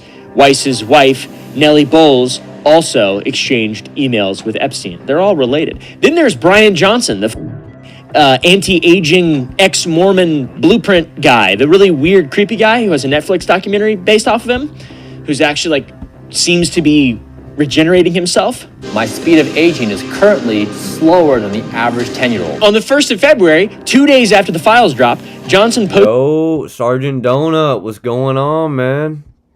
Can I even say that on Twitch? Or Kick? I don't even know. About to say it anyways. What's up, big bro? Yo, what's up, man? You know, doing another stream. Trying to be consistent here, because, yeah, people are telling me, keep streaming. And, yeah, man, pretty much that's what's going on. Trying to be consistent with the stream. Publicly that he wants... diving into the Epstein files, exposing things as they should be exposed, because not enough people care as much as they should, for real. There's too many distractions going on, blah blah blah. Like, yeah, I feel like any attention drawn to it is honestly worth it. It needs to be drawn to it. Met Epstein on a Zoom call about 8 years ago and was immediately repulsed. He could tell. At Raising Cane's, we both... Shut up. Come on, man. Stop trying to make me hungry. And give me the files. Give me the files. I don't want ads. I want files. His heart was dark. He seemed like a very dark person. I felt sick to my stomach. But the files show October 2017. Email chain shows Johnson's team actively trying to schedule an in-person meeting with Epstein. And the introduction for this was made by Alex Klokas, CEO of Futurism. Whatever the so Brian Johnson's a vampire? That is. Well, I mean, seems like it. I really knew nothing about that. I didn't even know who this guy was, really, until this, pretty much. So, but yeah, from my initial impression is, yeah, I would have to agree. Seems pretty vampire-ish to me. And coordinated through by Masha Drakova, a woman connected to Putin's inner circle who called Epstein a wonderful man. Johnson's people wrote that they would like to meet up with Jeffrey if possible, and what does his schedule look like today? So two of the biggest names in the anti-aging and longevity space are both in Epstein's orbit. Hey man, Epstein really liked transhumanism and eugenics, so I guess that makes sense. And that ties into the incubator diary that we're going to go over later. This is so up. How about Stephen Tishk, co-owner of the New York Giants? Epstein was sending him details about women's personal lives. Tishk says he deeply regrets the association. Dude, why not just say, what else do you say, I guess? It's better than what Elon says. He's just like, you misunderstand. Girls for the win. Island. Elon's so awesome in a really sad kind of way. How about Lawrence Summers, former Treasury Secretary and president of Harvard? Emails show him discussing the romantic pursuit of a woman with Epstein. The correspondence continued right up until days before Epstein's arrest. He's stepped back from teaching while Harvard reviews his connections. The president of Harvard, dude. The president of the most prestigious university where all the smart people come from and stuff. That's what I was taught growing up, all right? I have a associate's degree in network security, okay? I'm the opposite of that. How about Peter Thiel, or as we call him, the Antichrist? His investment firm accepted $40 million from Epstein and maintained 5 years of correspondence. Based, I guess? Hit him with the Palantir stare, Peter. When a freedom cell says something so surveillance phobic, you have to hit him with the Palantir stare.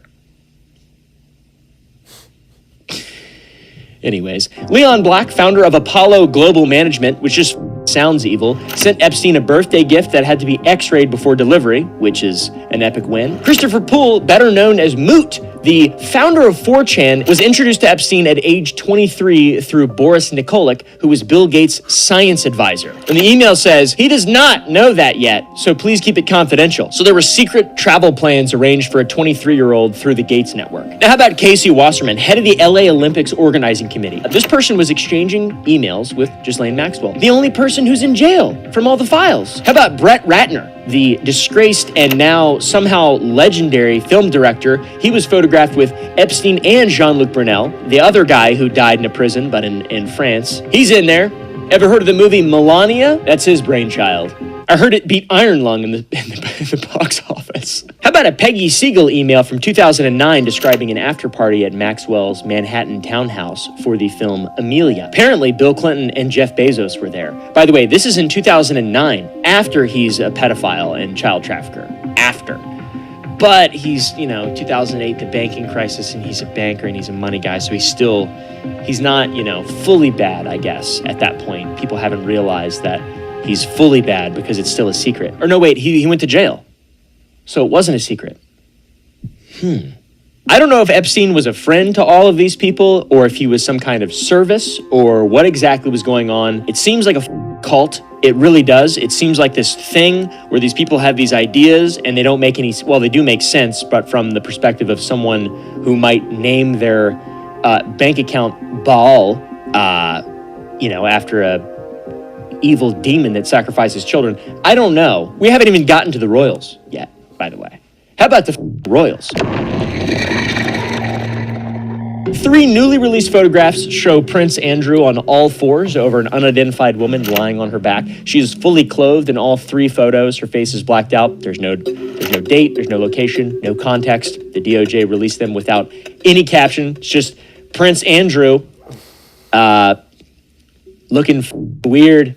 Luckily, there are also emails that sort of fill in some context. Epstein invited Andrew to dinner with a, quote, friend, and Andrew replied he would be there with a, quote, delighted to see her. Epstein described the woman as 26, Russian, clever, beautiful, and trustworthy. Andrew suggested they have dinner at Buckingham Palace, which has lots of privacy. Epstein wrote back that they would and that they need have private time. This happened 2 years after Epstein's conviction in 2008, by the way. So that's, there's no excuses there. Prince Andrew is a pig. He's a pig, pretty much. Now, there's also a complainant allegation in the file. There's a ton of complainant allegations and interviews that say a bunch of absolutely off-the-wall stuff, but it's extremely important to note that these are not official. These are, if anything, allegations.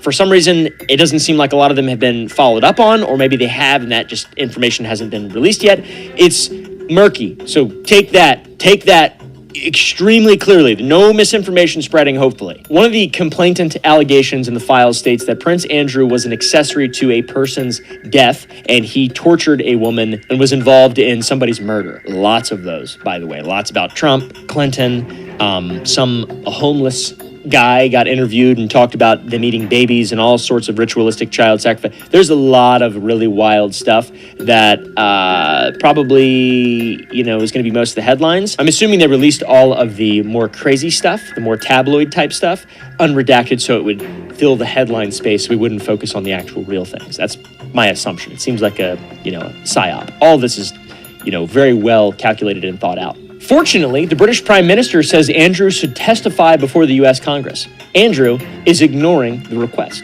because he's a little piggy who's been stripped of his royal titles and evicted from Windsor. He should go to prison, though, I think. He should be evicted from Windsor and go right to that evil Avengers prison in New York where they got everybody in there, dude. They got everybody in that prison. They got Yeah, no, big facts, bro. Like, dude's lucky. I don't even like that word. Luck don't even exist.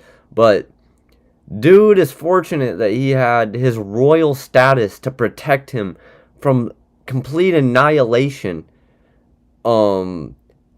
That anyone else would face without that level of power to soften the blow of yeah, doing what he did. Wild, man. Wild. They got the guy from Venezuela that they hogtied and brought. He got his wife in there too. What the fuck? How about Sarah Ferguson, Prince Andrew's ex-wife? After Epstein's conviction, his publicist emailed him a strategy with a quote, "I think that Fergie can now say I am not a pedo." She was duped into believing false stories by civil plaintiff's attorney from Florida. So when Ferguson did not cooperate fast enough, the publicist escalated and said, quote, "If general persuasion doesn't work, we need to turn up the heat, even to the point of sending her a draft defamation lawsuit." And a defamation lawsuit from one of the most well-connected, seemingly powerful people in the whole world probably is bad looking. It's pretty bad. Ferguson eventually caved and said, quote, "Did not and would not call him a P." So even though he is a P, he is a P. So for sure. Sorry, was a P. Smoking the Epstein pack. For some reason, Ferguson called Epstein the brother I have always wished for, and after he got out of prison, she told him, "Just marry me." Epstein also paid £20,000 for her rent, dollars, I think, in American language. And Ferguson told people she could arrange tea at Buckingham Palace Apartments or Windsor Castle for Epstein. So it's all favors, money, and then when that doesn't work, it's threats and silence. So, blackmail. How about Norway's crown princess, Mette Marit? I'm not even going to try to say that correctly. Her name appears lots of times in the Epstein files. For some reason, Epstein was arranging cosmetic procedures for her. She stayed at his Palm Beach home. She maintained contact with him until 2014, which was it's 6 years after his conviction, despite publicly insisting she stopped in 2013. Why does everyone lie by like a year? They're like, no, it was 2013. That was the last time I remember texting him via email. They also texted via email, which is just so weird and alien to me. You can check my emails right now. For one, they're all written well, for one. Maybe some of them are short, but I'm not like a idiot in them, and everything else is just texts. In 2011, she emailed that she had Googled Epstein and said it didn't look too good. She ended the email with a smiley face, which is incredible. Beckett. Oh my God, hi. Wow. So are you living in the city now? Shut up. 1 year later, she suggested Epstein connect with Scandinavian women for some reason. After the files dropped, she said, "I showed poor judgment and I deeply regret having any contact with Epstein. It is simply embarrassing." ChatGPT, how to write formal apology after name appears in Epstein files. And it's shown I rubbed shoulders with convicted evil guy, pedophile, sex offender, sex trafficker, Jeffrey Epstein. How to apologize quickly. Quickly, fast, on X. Sweden's princess, Sophia, was invited to a private Broadway screening as Epstein's guest in 2012, and a 2010 photograph of her was sent to Epstein by a businesswoman who ran a network for, quote, young and ambitious women. Denmark's King Frederick was mentioned in emails about private dinners in 2012. 3 Scandinavian royal families, all in the files. Hey man, what the fuck's up with the Scandinavian kings and queens and shit? I didn't think we still did that. We do. They're just elected. If you needed more evidence, how about an email about a trip to Paris where someone replies, quote, for le pedophile convention? Epstein responds, I think pedophilie is the plural. So I assume... Yeah, so I mean, when it comes to things like that, there's really no room to deny it at that point, because we got you in 4K. We got you in 4K, my guy. This is 18K. This is 18K. You literally named it the pedophile convention. You can't be You can't be more clear than that. Pedophile convention? Epstein responds, I think pedophilie is the plural. So I assume yes for the pedophile convention. They went to a pedophile convention in Paris. Apparently that's a thing in Paris, according to the Epstein files. How about this top official in Slovakian government resigning after the files revealed his meetings with Epstein? Hey guys, an international political casualty. That's amazing. Now on to the FBI's own interview records. Documents called 302s describe what happened to people inside the Epstein system. Victims told the FBI about private planes moving them between residences, about passport logistics arranged for international travel, about modeling fronts set up to recruit foreign nationals. One woman even told the FBI in 2021 that she was approached outside a New York dance studio at age 17 and invited to provide what they called dance-based fitness sessions, which then turned into massages, and the massages turned into sexual encounters, and that went on for years. Epstein paid this person and encouraged her to introduce friends. With all of this, obviously, Ghislaine Maxwell served as the primary recruiter. She directed victims' clothing and social interactions to suit the preferences of high-profile men, and Jean-Luc Brunel, a French model agent, was named as a co-conspirator on the FBI's own chart. He recruited girls through modeling agencies for Epstein and his associates. This guy, once again, if you didn't know, died by suicide in a French jail in February of 2022. The second most important person in the whole thing died in custody, just like the first most important person died magically in custody. And there's dude on 4chan saying he's at the guy. There's so much. There's so much. Ghislaine's still alive, though. Why doesn't she just tell us? Isn't that how you get a better sentence? Or you think she'll die in custody? That's probably what will happen. She doesn't. She'll unalive herself. Trust me. She'll get depressed and unalive herself. She's already depressed. She'll unalive herself. That's what's gonna happen. Also want to die in custody. Custody doesn't mean safety. Custody just means control, I guess. After victims left this system, they were contacted by people claiming to represent Epstein's interests and pressured into not cooperating with investigations. The FBI had all of this for years and just... You need to block? You mean unblock? Oh, is it filtering comments or something? Hold up, let me see. Let me see. Hey, what's up? Luxar FGR said, love the vibe here. Feels like this would be fun to collab sometime. Hit me up on Discord. I got you, my guy. I got you. Nobody knew. Sergeant Donut, unblock? Is that what you're trying to say? No, I guess because it's an active investigation, stuff shouldn't be released. But also in July, they're like, there's no Epstein files, nothing's even happening. That's the really confusing part. Because when you say, just release all the files, and then people are like, well, they can't because it's an active investigation. They said it's not, though. They just said it's not a couple months ago. And now it is, though. Or whatever. So I don't understand what's going on. It seems like everybody's lying. Anyways, the diary. The diary is horrifying. It's 32 pages, written by a victim who described being used as a human incubator to give birth to a baby girl fathered by Epstein, which involved Maxwell. She was told her physical traits were a part of a superior gene pool, which is, Nazi eugenic type ideology. Every aspect of this person's life was controlled. Maxwell ultimately... Oh, that's an ad blocker. That's what you're saying, right? Yup, uBlock. I'll have to check it out. Yeah, I need an ad blocker, bro. Because I really don't want to cave into these greedy people's agenda that run YouTube and give them what they want, trying to force me into an ultimatum. That's what they're trying to do. But at the same time, these ads are really getting to me, man. Oh shit. Well, I guess I can't say that on Twitch. That was just impulsive. Hopefully it wasn't very clear what I just said. I don't know if you're even... I don't know if you can say that, but I said it, so... Or did I? Allegedly I said it. Come on, man. Seriously? Not the G7X, man. uBlock. I'll have to check it out.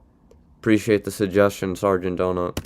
between hostility and intimacy to keep her in line? And how about the 30 23andMe DNA testing kits ordered through Sultan bin Sulayem that were then shipped to Epstein's New York address? With the context of an incubator diary and Epstein's interest in eugenics and genes and all this stuff, it seems very bizarre. It doesn't seem like a fun experiment. Hey, let's all get our genes tested and see where we hail from. It seems more like, let's all get our genes tested and see where we hail from.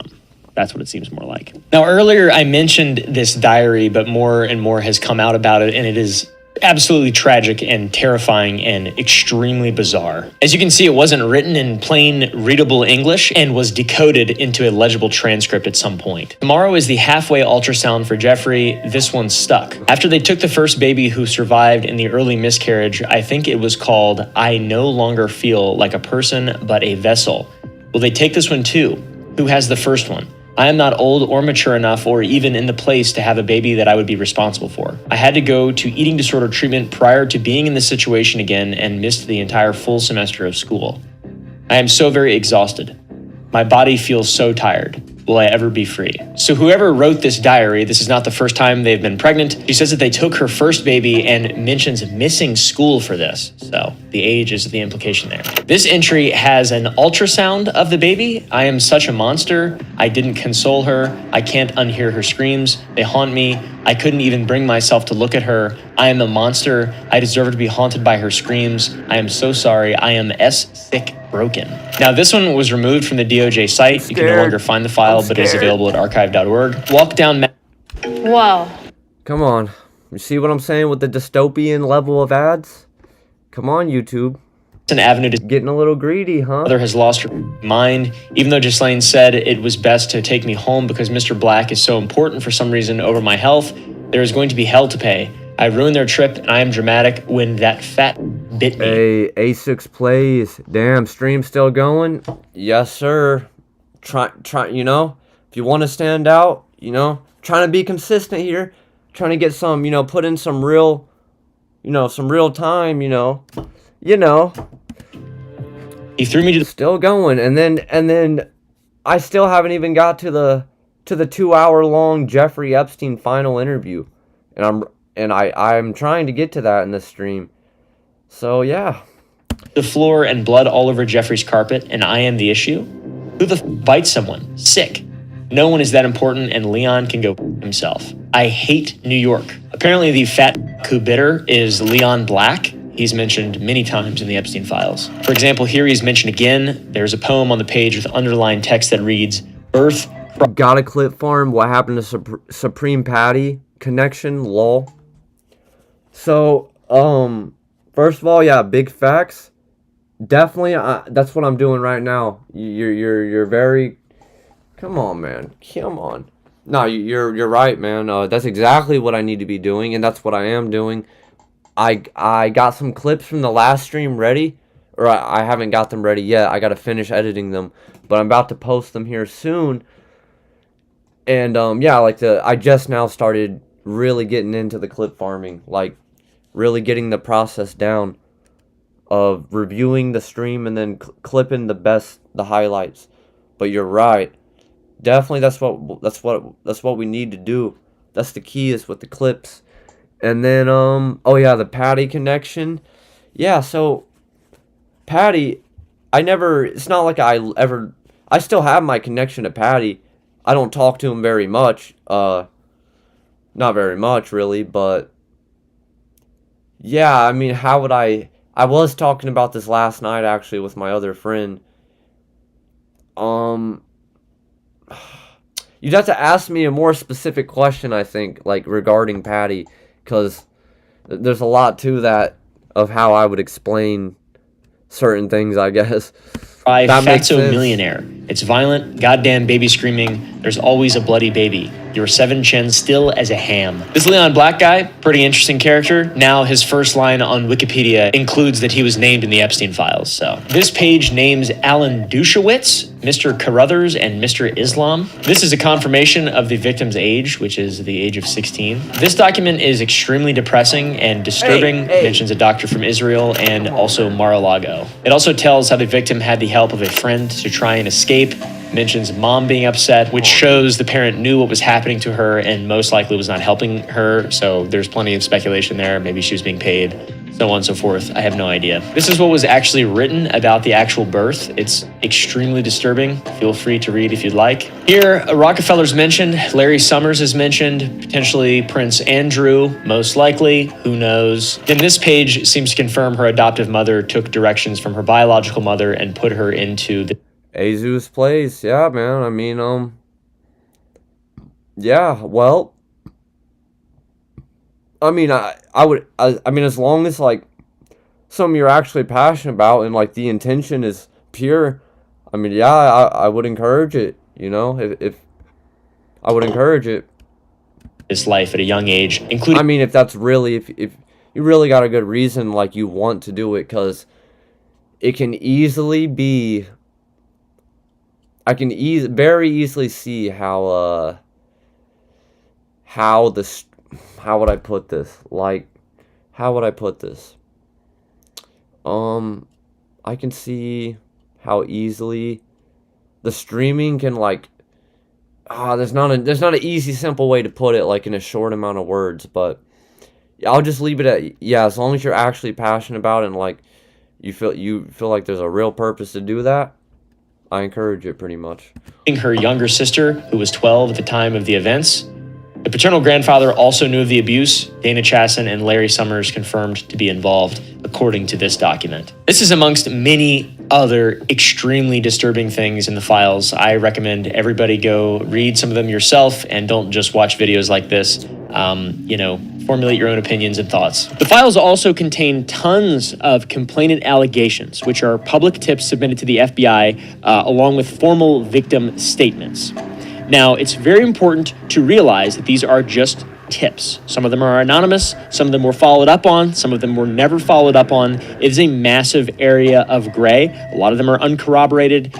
These are just things that people say. I don't know why they decided to release all of these unredacted, because probably because it's big news and it's like, well, they're not real. So it just gives ammo maybe for the cult to continue forward potentially. I'm not totally sure. So with all that in mind, we've already discussed plenty of completely true stuff that is as bad as it gets. One complainant describes a trafficking ring operating out of Trump's golf course from 1995 to 1996. Another describes calendar girls at Mar-a-Lago where children were auctioned. When you read these allegations and public tips, it makes emails from the files that are more legitimate seem a lot more legitimate. You don't want to smoke. Shut up.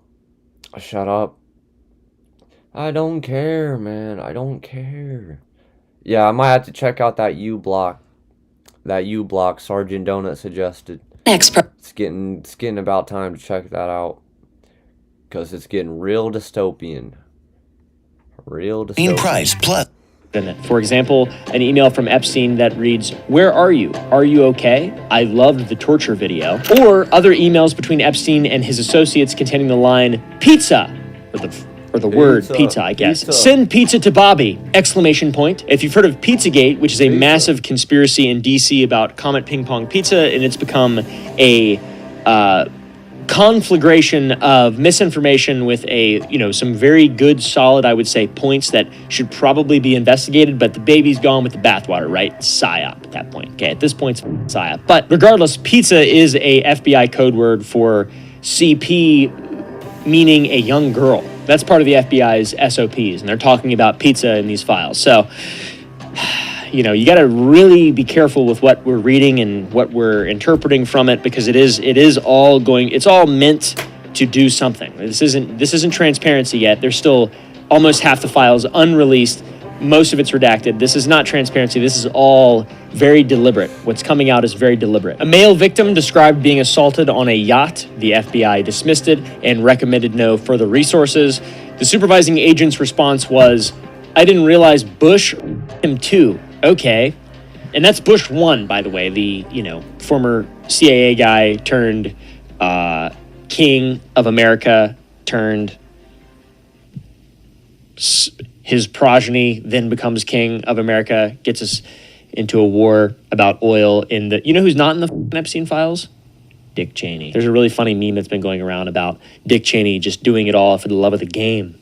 He's not actually implicated in it. He's just actually evil. He doesn't have to be blackmailed to be evil. He is just genuinely evil. There's a 2020 complaint from Lake Michigan, which are allegations involving a baby, unverified, but was filed and documented and then released in this file drop. Once again, have to be very clear about this. Some of these are unvetted public tips. Some were completely dismissed by the FBI. There is an objective fog of war surrounding this entire thing to obfuscate the truth so people can get off scot-free. So what is true, all of it was documented, and the FBI has had all of it for years, and then last year said that they didn't have nothing, man. We don't have nothing. We'll see you in Valhalla. Now, remember the FBI document that I mentioned in the beginning, the confidential human source report? Here is more of that story. The FBI has a form called an FD 1023. It is what they use to record information from confidential sources, which are people on the inside providing intelligence to the Bureau. Speaker of the House Mike Johnson said, Donald Trump's a confidential informant for the FBI. That's why he's in all the Epstein files. It's a terrible, unspeakable evil. He believes that himself. When he first heard the rumor, he kicked him out of Mar-a-Lago. He was an FBI informant to try to take this stuff down. So one of those type of things. Two of these reports are in the files, one from July and one from October of 2020, both from the same source. Source ID S000999701. The source worked as Alan Dershowitz's assistant during the first Epstein plea deal from 2005 to 2008. And what this source told the FBI is one of the most important things in the files that has been released, which lots of people have been speculating this, but it's just more and more proof and more truth to bring weight where it actually needs to be brought to with all this shit. The quote is, Epstein belonged to both U.S. and allied intelligence services. Dershowitz was, quote, co-opted by Mossad and subscribed to their mission. This source was sitting on the phone taking notes every time Epstein and Dershowitz spoke. So with every call, when Alan Dershowitz is working on the original Epstein case back in 2007, 2008, 2009, after the calls, every call, Mossad would call this guy. I mean, how much more unbelievable and crazy can you get than that right there? How is that not like the headline of all this bullshit? And Dershowitz was never billed for his work representing Epstein or Maxwell. And if I learned anything from Breaking Bad, that's not a normal attorney-client relationship, okay? The source told the FBI that this arrangement suggested an intelligence operation, not a legal operation. Sheldon Adelson, the casino billionaire, he was behind both Dershowitz and Benjamin Netanyahu. Sean Hannity also backed by Adelson. This source then described a network working to co-opt the Trump presidency through Chabad and Jared Kushner, Trump's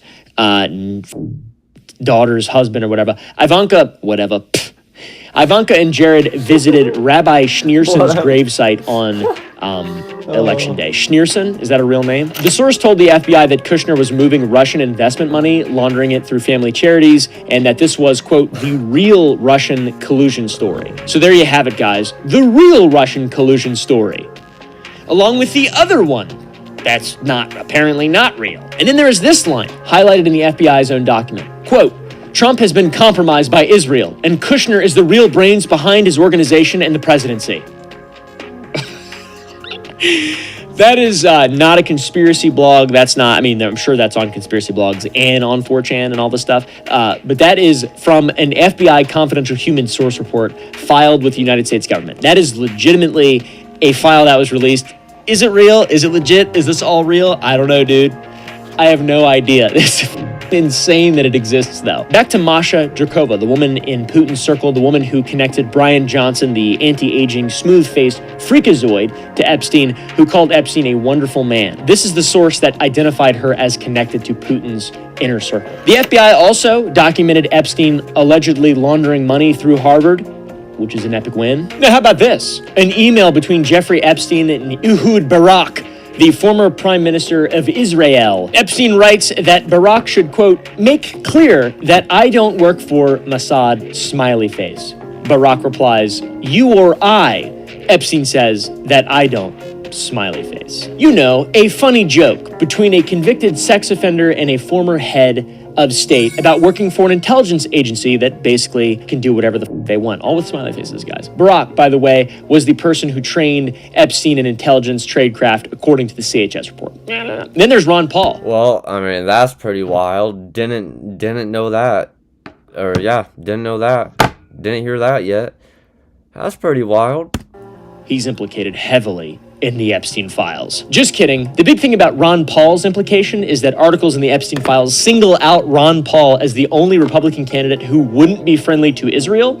Quote, any conceivable GOP candidate with the exception of Ron Paul will be far friendlier to Israel. Ron Paul, by the way, if you don't know, little old man, anti-war libertarian. He's the only one that they could not use, the only one who could not be leveraged. You know, data points, guys. It's all about data. It's really just a big data game. So the files track which politicians could and could not be controlled on the Israel question. Ron Paul, only exception. If you've made it this far in the video, you're probably starting to see the overarching narrative. I tried to formulate this in a way that would make the most sense, and that really rich elite people who have all the money, who control all the money, they then have control over the government and intelligence agencies that then have ultimate control over the people. So then they can force them to privatize gains, all right, off of these people. And then when these guys fail, because these guys are tired of it, these guys then socialize these guys' losses to these guys.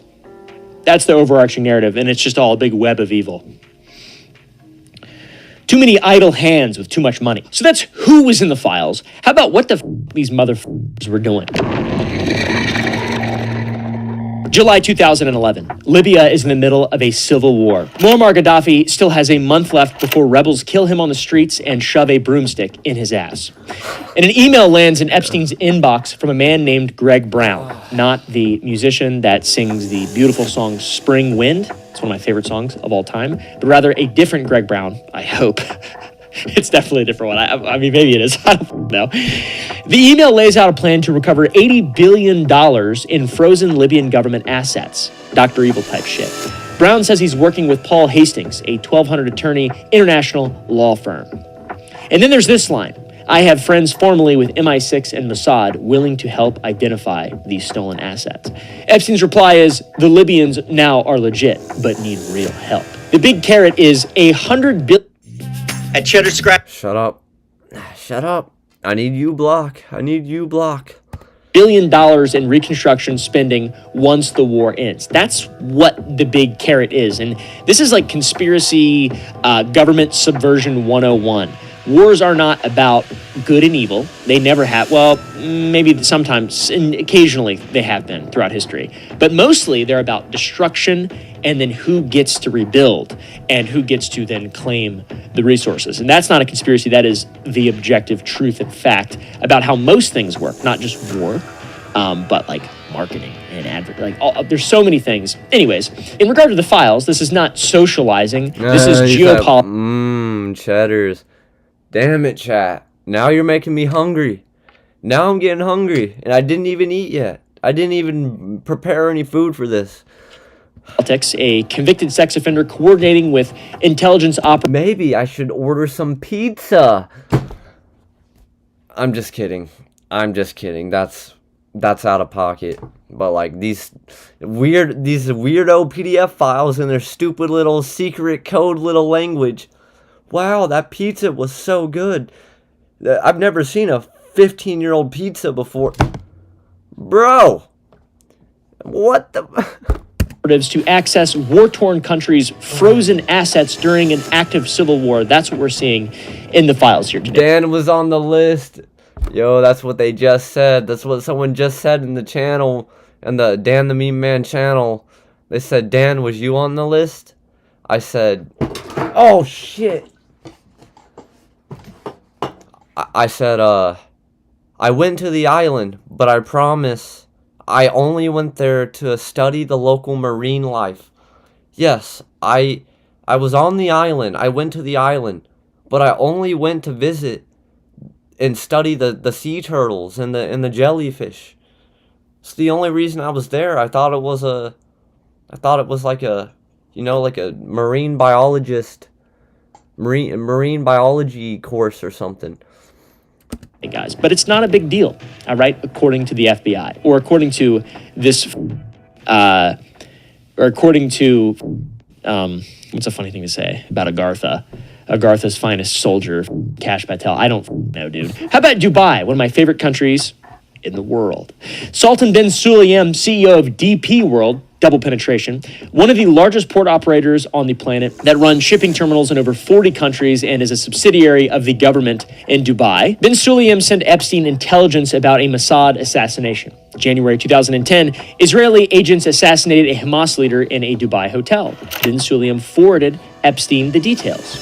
Why, I wonder? I have no idea why.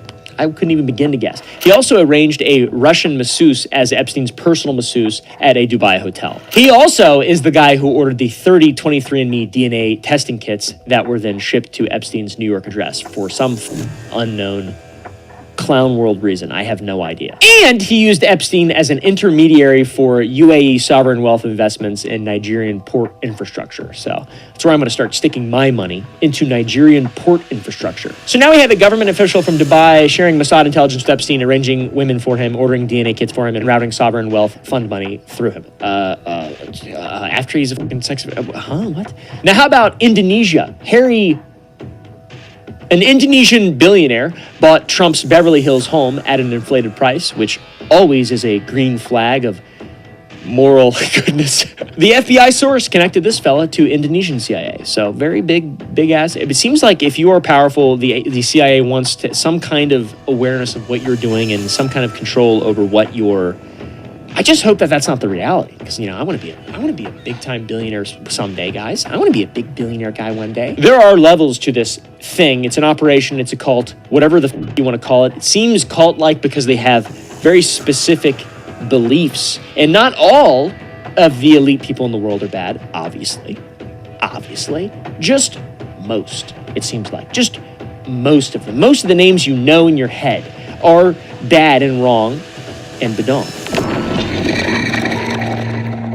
And it seems that Epstein is one of the puppeteers or Strombolis behind the scenes of this whole operation. Bill Gates, had a sexually transmitted disease that Epstein knew about and was somehow his pharmacist guy. Epstein had the emails, facilitated affairs with married men, kept physical descriptions of his peckerwood.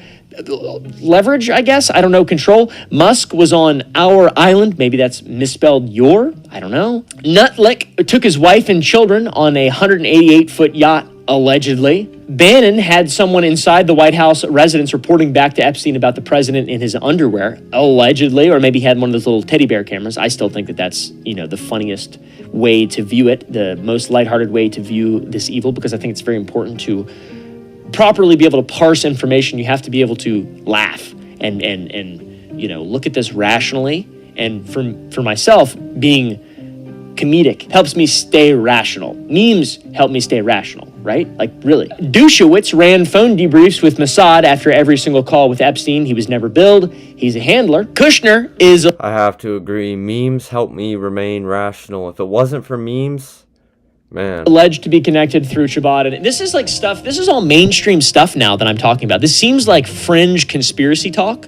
This seems like fringe conspiracy shit, but it's the Epstein files, guys. It's mainstream. It's legit. So we have a lot of information to look through, and more stuff is going to come out over the next few days. I'm sure of it. There are co-conspirators now, 8 people that redacted. There's still people who are involved who are being protected, it seems like, maybe because of an active investigation or what. It seems like there's a lot of people involved in this whole big shebang, or whatever people are calling it nowadays. Either way, it is both parties, both sides, all ideologies you can imagine. Big tech, facts. finance, government, media, royalty, intelligence. Big facts. It's a cult, pretty much, Big I would say, facts. with an intelligence apparatus, what I was saying earlier, Big about facts. the three kind of tiers. It makes sense. That's how I'm thinking about it. And the man at the center of this thing, Jeffrey Epstein, is controlling presidents, princes, prime ministers, and he's browsing Five Nights at Freddy's animated on 4chan, sending his girlfriend links to fan-made animations. He's correcting people's grammar when they're calling him a pedophile, talking about going to a pedophile convention. I think pedophilia is... Right. Well, yeah, I mean, there's really, that speaks for itself, honestly. I mean, the plural. Not even to mention, he got permanently banned from Xbox Live in 2013 because Microsoft was removing registered sex offenders, allegedly, from their gaming platforms. or maybe he was just a asshole in voice chat. I don't really know, guys. This got banned from Xbox, though. So where are we at? I have no idea. All the people who can prove where we're at keep dying. Jeffrey Epstein. Hello? yeah, man, for real though, like the people that, they just keep dying. They just keep unaliving themselves. What do you know? Anybody that comes up with a significant source of information, they get depressed and they unalive themselves. Just for the record, anybody watching, just for the records, I would never unalive myself. Seriously. For real. So, if that ever happens, you know it wasn't me. Was not me. I didn't unalive myself. And I didn't overdose on heroin or something either. I'm not going to do that. So where are we at? I have no idea. All the people who can prove where we're at keep dying. Jeffrey Epstein died August 10th, 2019. Official cause of death, suicide by hanging. But an FBI internal email released in these files says the note found near his body, quote, does not appear to be a suicide note, but the official finding is still suicide. How about an American named Kenneth Turner that called the FBI from Mexico and said he'd found a vault of sexually explicit material tied to Epstein? He named Richard Marchenko, the founder of SEAL Team 6, as connected to the network. The FBI could not verify his claims. Neither could I. And I've seen Richard Marchenko in real life. In fact, he put me in a headlock once. This is before the allegations, by the way. Before he went to Mexico. Also, he's dead now, so. Back to Turner, though. His own conclusion about Epstein's death was, quote, based upon what we have discovered here, we don't believe it was suicide. Turner's partner's car was searched by U.S. Embassy security in Mexico looking for the video evidence, and someone doesn't want this data disclosed. Apparently, allegedly. I have no idea, guys. Seems like Mexico is also compromised. And while Turner was actively investigating the Epstein case, his nephew Logan was killed in the Dayton, Ohio mass shooting, which is an unbelievable coincidence. Now, Jean-Luc Brunel. I didn't even know about the Dayton, Ohio mass. When was that? What's that? Because I'm in Ohio right now. That's where I'm from, pretty much. I'm not really aware of that. Did that just happen or something? French model agent who ran the recruitment fronts died, prison. He could have testified about how girls, he knew everything, but once again, died by suicide in a French jail cell, February 2022. Then there's Virginia Giuffre, the accuser, the one who brought down Ghislaine Maxwell, the one who sued Prince Andrew, the one who named names publicly when pretty much nobody else was. She, after the mounting pressure, which I cannot even imagine, died by suicide April 25th, 2025 at her farm in Australia. She was only 41 years old, and this was 7 months before the files were released. The three people who knew the most about the system are all dead.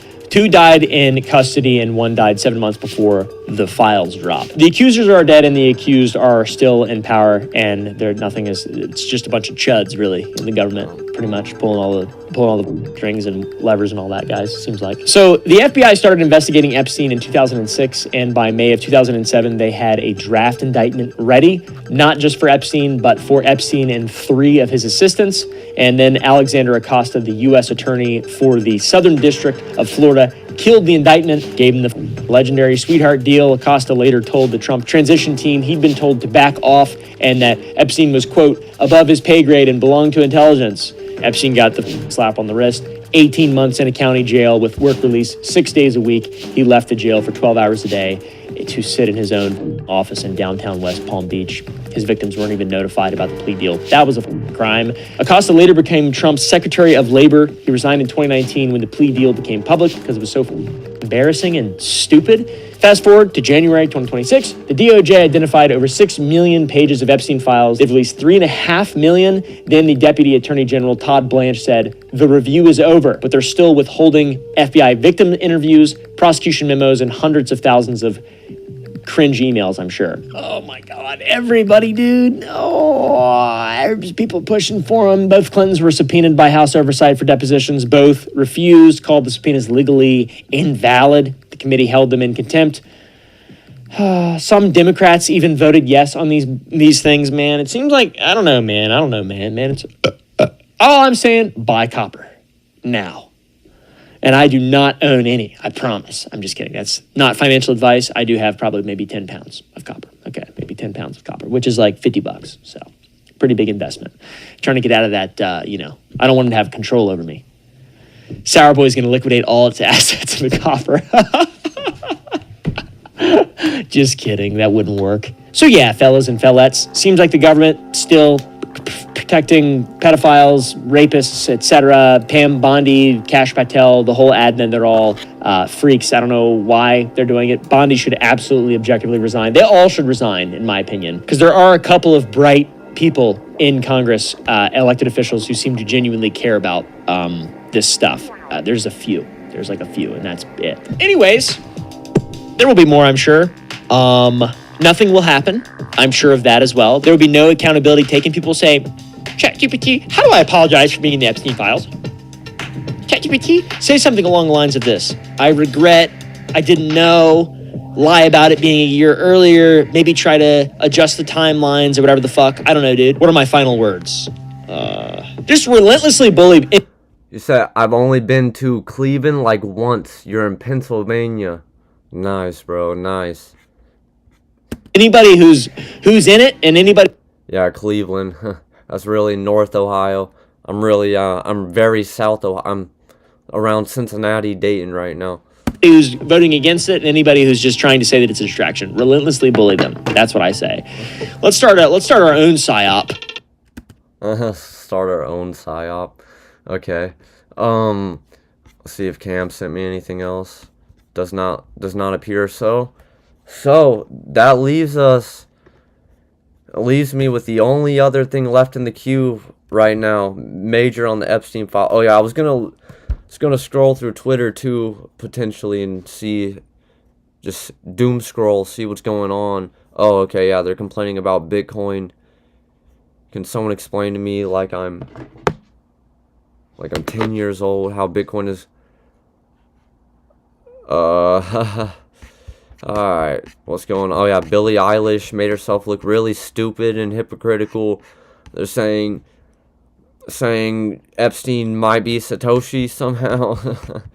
The official Jeffrey Epstein PDF file rest counter. 0. Yup. We need to up these numbers, people. What are these numbers? Not looking very good.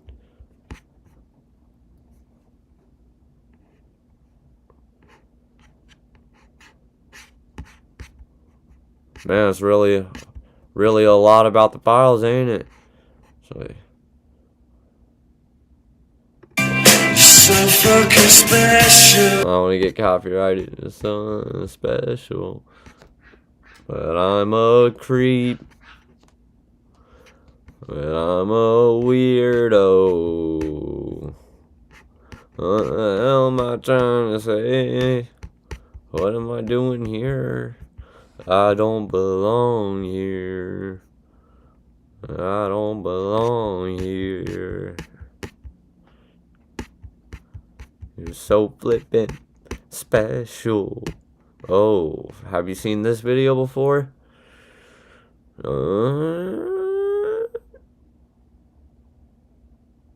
don't know if YouTube's gonna be a little sensitive baby about that, because there's fire. Oh no, fire, burning, scary. We gotta censor it. Oh no. Oh yeah, then you got, what is this new? Is this new information? Not that I even care, but is this new information? No, this ain't new. I feel like this is ages old. What? Okay. I don't know how that's getting traction. As I recall, that's like 2 or 3 years old. Acting like it just happened. Still not a single penny has moved. Peak self-control. Wonder what he's doing these days. Like, guys, I don't know if it's a single person. there's not very many people that have this amount of self-control. If it's like very far and in between. This, like, I don't know, man. I mean, I do know, but like without getting into the whole rabbit hole, I somewhat have a feeling that Satoshi Nakamoto, whoever created Bitcoin, is not a single person. If it's even a real, if Satoshi Nakamoto is even a real person to begin with, like.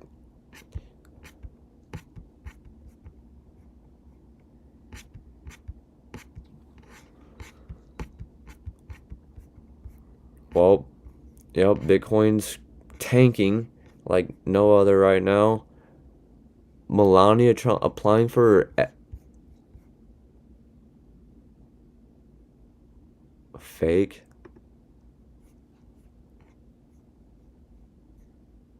Oh my lord. I did not realize that was what was happening on a mass scale. Is that they're using the rapid advancement of AI. These MAGA people, like, and I was kind of MAGA too. Without getting political, the timing of AI becoming almost indistinguishable, like, visually, recently, is I don't know if you would call it terrible timing or perfect timing. Either way, the timing of this happening right when all of this is happening with the files is kind of convenient depending on whose side you're on, how you're looking at it. Because the best excuse out right now to cover up something inexcusable is to say that it's fake because of AI. That's happening. That's giving people a very easy way to cope. That's giving people an easy out. Like, it's such an easy cop-out because there's really no other way to justify it to yourself when you don't want to admit that you contributed to the problem by voting the people into office that you thought were going to solve the very problem that you just contributed to. The only easy cop-out there for you to justify that to yourself is by using the recently rapid advancement of AI to claim that everything is fake. The evidence is fake. The videos of you in 4K are fake. Yeah, and a lot of them are. I a lot of them are. But I mean, I'm gonna assume most people understand the point here with that.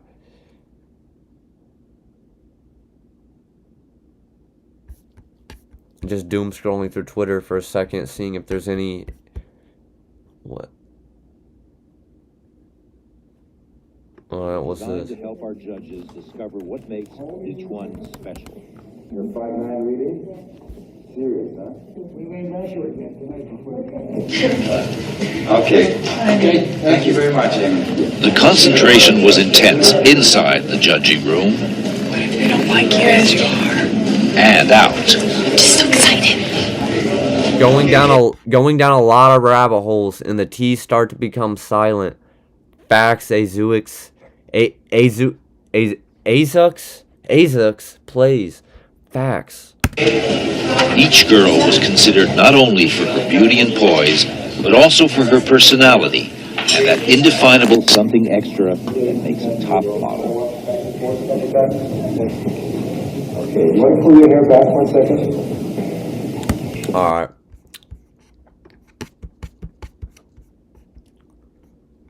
Man, there's really a lot of info coming out right now. Whether it's fake or true, info is info. There's a lot of it.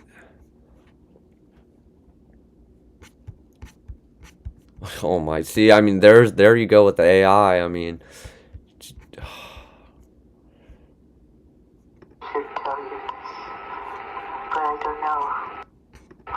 I've heard this multiple times. And this is not fake, because this was well before AI got to where it's at.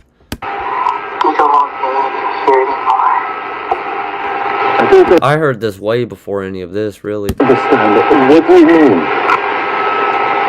Talk to me. Oh.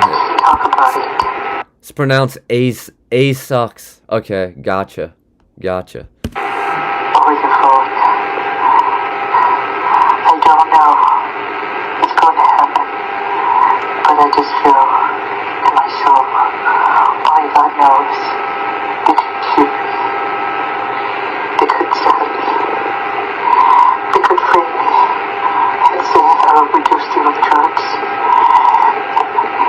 They can do a lot of things. Who could do this?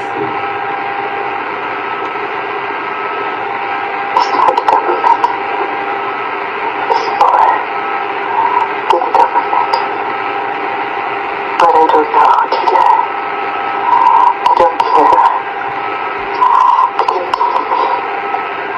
I don't even care my life anymore.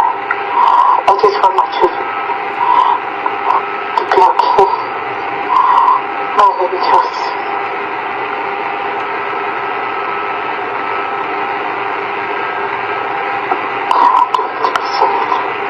That's true. They were saying he was talking about, yeah, being saved in like Christ, like right before he died. Yep. Man, so am I really gonna wow, it's only 9:40. Okay, maybe I will get to this. How long have I been streaming? Where's the clock? Where's the clock at? What's Kick say? Oh yeah, Kick restarts every 10 seconds for some reason. Where are we at, folks? I don't know. I'm just gonna assume I've been streaming for like, I don't know, 2.5 hours or something. Huh. Do I really got it in me to do the whole Epstein final boss interview? Or should I save it for the next stream? Because it's getting 4 days old at this point, you know. I don't want it to get too old of information.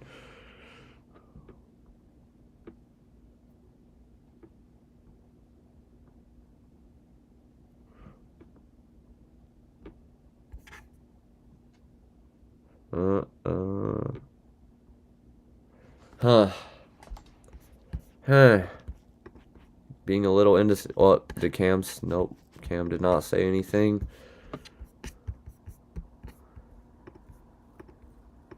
Alright. I'm just gonna start it. Before we get into the deep stuff, let's give some basics or some things I want to do inquiry from the others.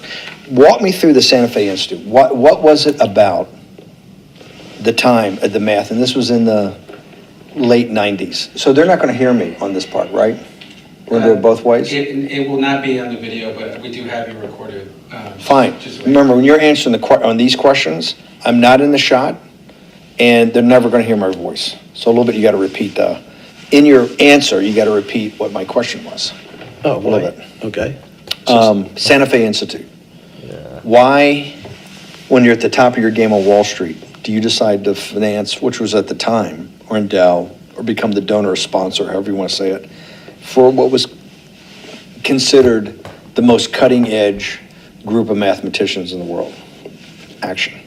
So Santa Fe Institute in the late 80s, early 90s, I was interested, I was on the board of Rockefeller. So that starts, Rockefeller, it's university formed by John D. Rockefeller to sort of give back to the community. It's east side of Manhattan, except it was old. It was sort of old-fashioned. They were talking about medicine, and medicine by itself was, again, subject to the ideas of science. They were trying to use science to find cures for disease. And I said, no, we need to do something different. We need to start interdisciplinary work. In most... How did a schmuck like you get on the board of Rockefeller? What year was that? I don't remember. Late, I think 89 and 91. So that's one of the most prestigious research places in the world, correct? Yes. Okay, how did a guy like you get on the board of a blue blood, internationally known, hard research, Nobel Prize winners all over the place? How do they pick a guy like you, a trader from, or basically some guy from Bear Stearns? Good question. So I was asked to be on the board of Rockefeller. And I think I was on the board of Rockefeller. There was a money manager who said, Rockefeller needs someone with financial expertise because the university is growing and there's lots of new things. You have to, again, we go back to the original discussion the last time. Up until the mid-'80s or sort of early mid-'70s, the most important thing was your name. If you were Rockefeller, you already were considered to be brilliant. If you were head of General Motors, it was your reputation. It was who you knew, who your family was, what was your character. And then in the mid-'70s, basically, if you remember, you probably had a calculator. It was very advanced in those days to have a Texas Instrument calculator, where it could, by putting in the numbers, it would multiply for you to do square roots. And that was the first, and everyone who had a calculator was already advanced on Wall Street. A simple almost like your accountant. The most important parts of business were really now going to calculations. So it's not only mathematics, but it's things that could be calculated. Reputation couldn't be calculated. I could give you, are you a 10 on a reputation scale, an 8? What does it mean to have a measurement of your reputation? We'll get to that later. But places like Rockefeller needed someone to say, look, we're entering a different world where numbers and the numbers of companies, portfolio management was going to be balanced, it was going to be statistical. Jeffrey, could you come on the board? Potentially sit on the finance committee, Nancy Kissinger and a bunch of other people. And David Rockefeller and I got along very well. He was this unbelievable human being. Respectful to everyone. He introduced his driver as his colleague, not his driver. He would never say, this is my driver. He said, it's my colleague. And David started to explain to me world politics. So David would say, Jeffrey, money is going to be sort of the most important things. People don't understand money. You seem to have this knack for money. I said to David, tell me about your life. What was the worst and the best part of your life? So David said, when I grew up, everyone knew I was a Rockefeller. They didn't know that my father told me he would not leave me a dime. No money. But every time we went out to eat, me and my 5 friends in school, they would leave me the bill. They would expect me to pick up the check because I was a Rockefeller. And he said, I was chairman of Chase Bank. And he said, I remember like it was yesterday, one of the headlines in Time magazine said, David, please fire yourself. So he thought that there was a world that existed that would be a combination of both politics and business and leadership. What do I mean? He formed something called the Trilateral Commission. The Trilateral Commission is some spooky stuff. People said it was something, the Illuminati, there's some mystery about it, people that ran the world. It was politicians, but David said, most countries, the politicians get elected for 4 years or 8 years, separate from the royal families in England or in the Middle East. Someone's there for 4 years and then they're not there anymore. The most important people to have stability and consistency would be businessmen. So he formed this Trilateral Commission of businessmen and politicians from 3 major continents. So it was the North Americans, the Europeans, and the Asians. So he said to me, would you like to be on the Trilateral Commission? Now, I was 30 years old, 32 years old. I said, great. And he said, well, you have to fill out this application so they have your bio. And I looked at the list of people, and it was Bill Clinton, former president of the United States, Paul Volcker, every great leader in America, the Asians, the Japanese, and with a very long description of their history. And they asked me to fill in what I would like to have written. And I wrote Jeffrey Epstein, comma, just a good kid, which I thought was funny, nobody else did. So to answer your question, at that time I recognized around the world that monies and currencies were not really well understood. But again, it was only numbers. So numbers, and I'll get to the fact that... All right, so I'm going to be right back because I'm going to take a quick break for just a little bit, like maybe 5 to 10 minutes max. And I know this might be somewhat unprofessional or whatever. I don't know what the word would be. But if you feel like leaving the stream or whatever because I'm not here and that's the reason you joined, do not blame you. But I'm gonna keep Epstein playing because first of all, I've seen the first 10-ish minutes of this already myself, and also as far as I understand, this is not copyrighted or nothing, so it should be able to play by itself, no problem. If you think that's lame, I get that, I understand. If you want to leave the stream, that's cool. But I should be back in approximately 10 minutes. Really appreciate everybody watching. Really appreciate everyone anyways. And yeah, I'm going to let Epstein cook for a little bit. And I'll come back. Because, yeah, I have seen, I think, up to like the 14-minute mark. So I'll be right back, everybody. Yeah. It was bad thinking. Numbers are very good. Are most people that you meet, even on a trilateral commission, when you meet most people, do you find most leaders financially illiterate, economically illiterate? Most political leaders don't come out of a background of finance. Most political leaders come out of a background of being popular. So in some of the countries, in some of the African countries, for example, they might have been a military person. They were a general. In some of the African countries, they might have been a disc jockey. Or in our country, they would have been an actor. The knowledge of money they don't have expertise, they have no degrees in finance. They really, and this is one of the major problems, their expertise, if they have any financial knowledge, is of their own checking account or bank account and filling in their own taxes. So many world leaders who don't really have a financial underpinning make fundamental errors when it comes to money on a country or institutional level. Let me give you an example. If you, Mr. Bannon, if I said your assets increased last year, you'd say, that sounds pretty good. And I said, what does that mean to you? You'd say, well, I have more money. I guess I'm wealthier. I'd say yes. And if your debt increased, would you feel wealthier or poorer? You'd say, well, I don't want to have increased debt. I don't like the idea of that sound, increased debt. Now, that and world leaders understand when their assets go up, they feel better.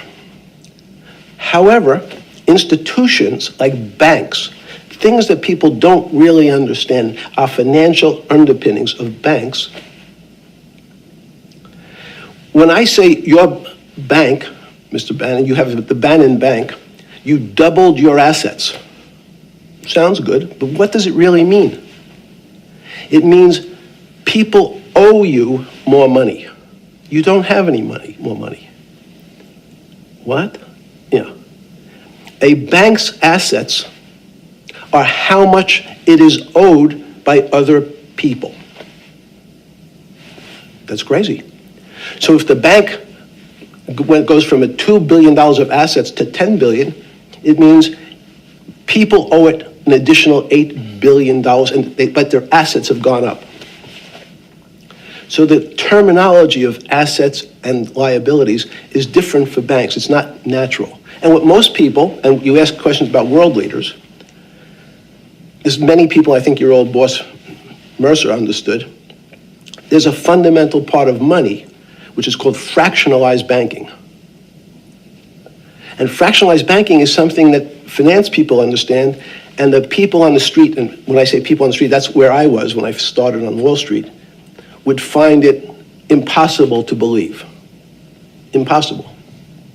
Why? Bannon Bank, I give you $1, just one single dollar. In our system of banking, I would say, okay, Steve, I gave you $1. How much could you lend out to your friends? And your natural reaction would be, probably something less than $1 because I want to keep something in my pocket. The way our system works is you as a bank are holding my dollar, you can lend out an additional $8 or $9. No, it's impossible. I only have $1, Jeffrey. We have something called fractionalized reserves, which is if you have 1, you can lend out 9. That's the way our system works. And so not only do world leaders not understand banking, but the man on the street, my father who worked in the park department, it would be beyond his imagination that people could lend out more money than they actually had in their pocket. Next question. But how did this, in understanding that, when you get on something like the Trilateral Commission, you're on the board at Rockefeller, which is the most advanced research. You get brought into the Trilateral, which is the elite of the elite. How, since you're only at that time 30-something years old, 8 years from teaching at Dalton, right? You're at Dalton. 10 years. 10 years teaching at Dalton. Yes. Walk us through. I mean, put us in the room. Walk me through exactly what it felt like. What it felt like being on the board at Rockefeller. We got these Nobel laureates, and you're sitting there making decisions. Yo. Hey, hold on 1 second, because I'm doing a live stream, but I'm going to tell the audience I'm going to end the stream. No, I'll call you right back. Actually, I won't even hang up, but just, yeah, like 10 seconds. Alright, everybody. Yeah, so my dad's calling me. You know, somewhat important because I'm working something out right now. But, I really appreciate everybody. And, I'm going to get to this interview. I really thought I was going to get... I still might get to it tonight because, yeah, I still got a little bit of time. But, if not, I really appreciate everyone. And, I will be back. So, peace. Also, I got kicking Twitch if you're not aware, if you're on YouTube. Drop a like, follow if you want to support, and yeah, thank you everybody. I'll be back. Peace.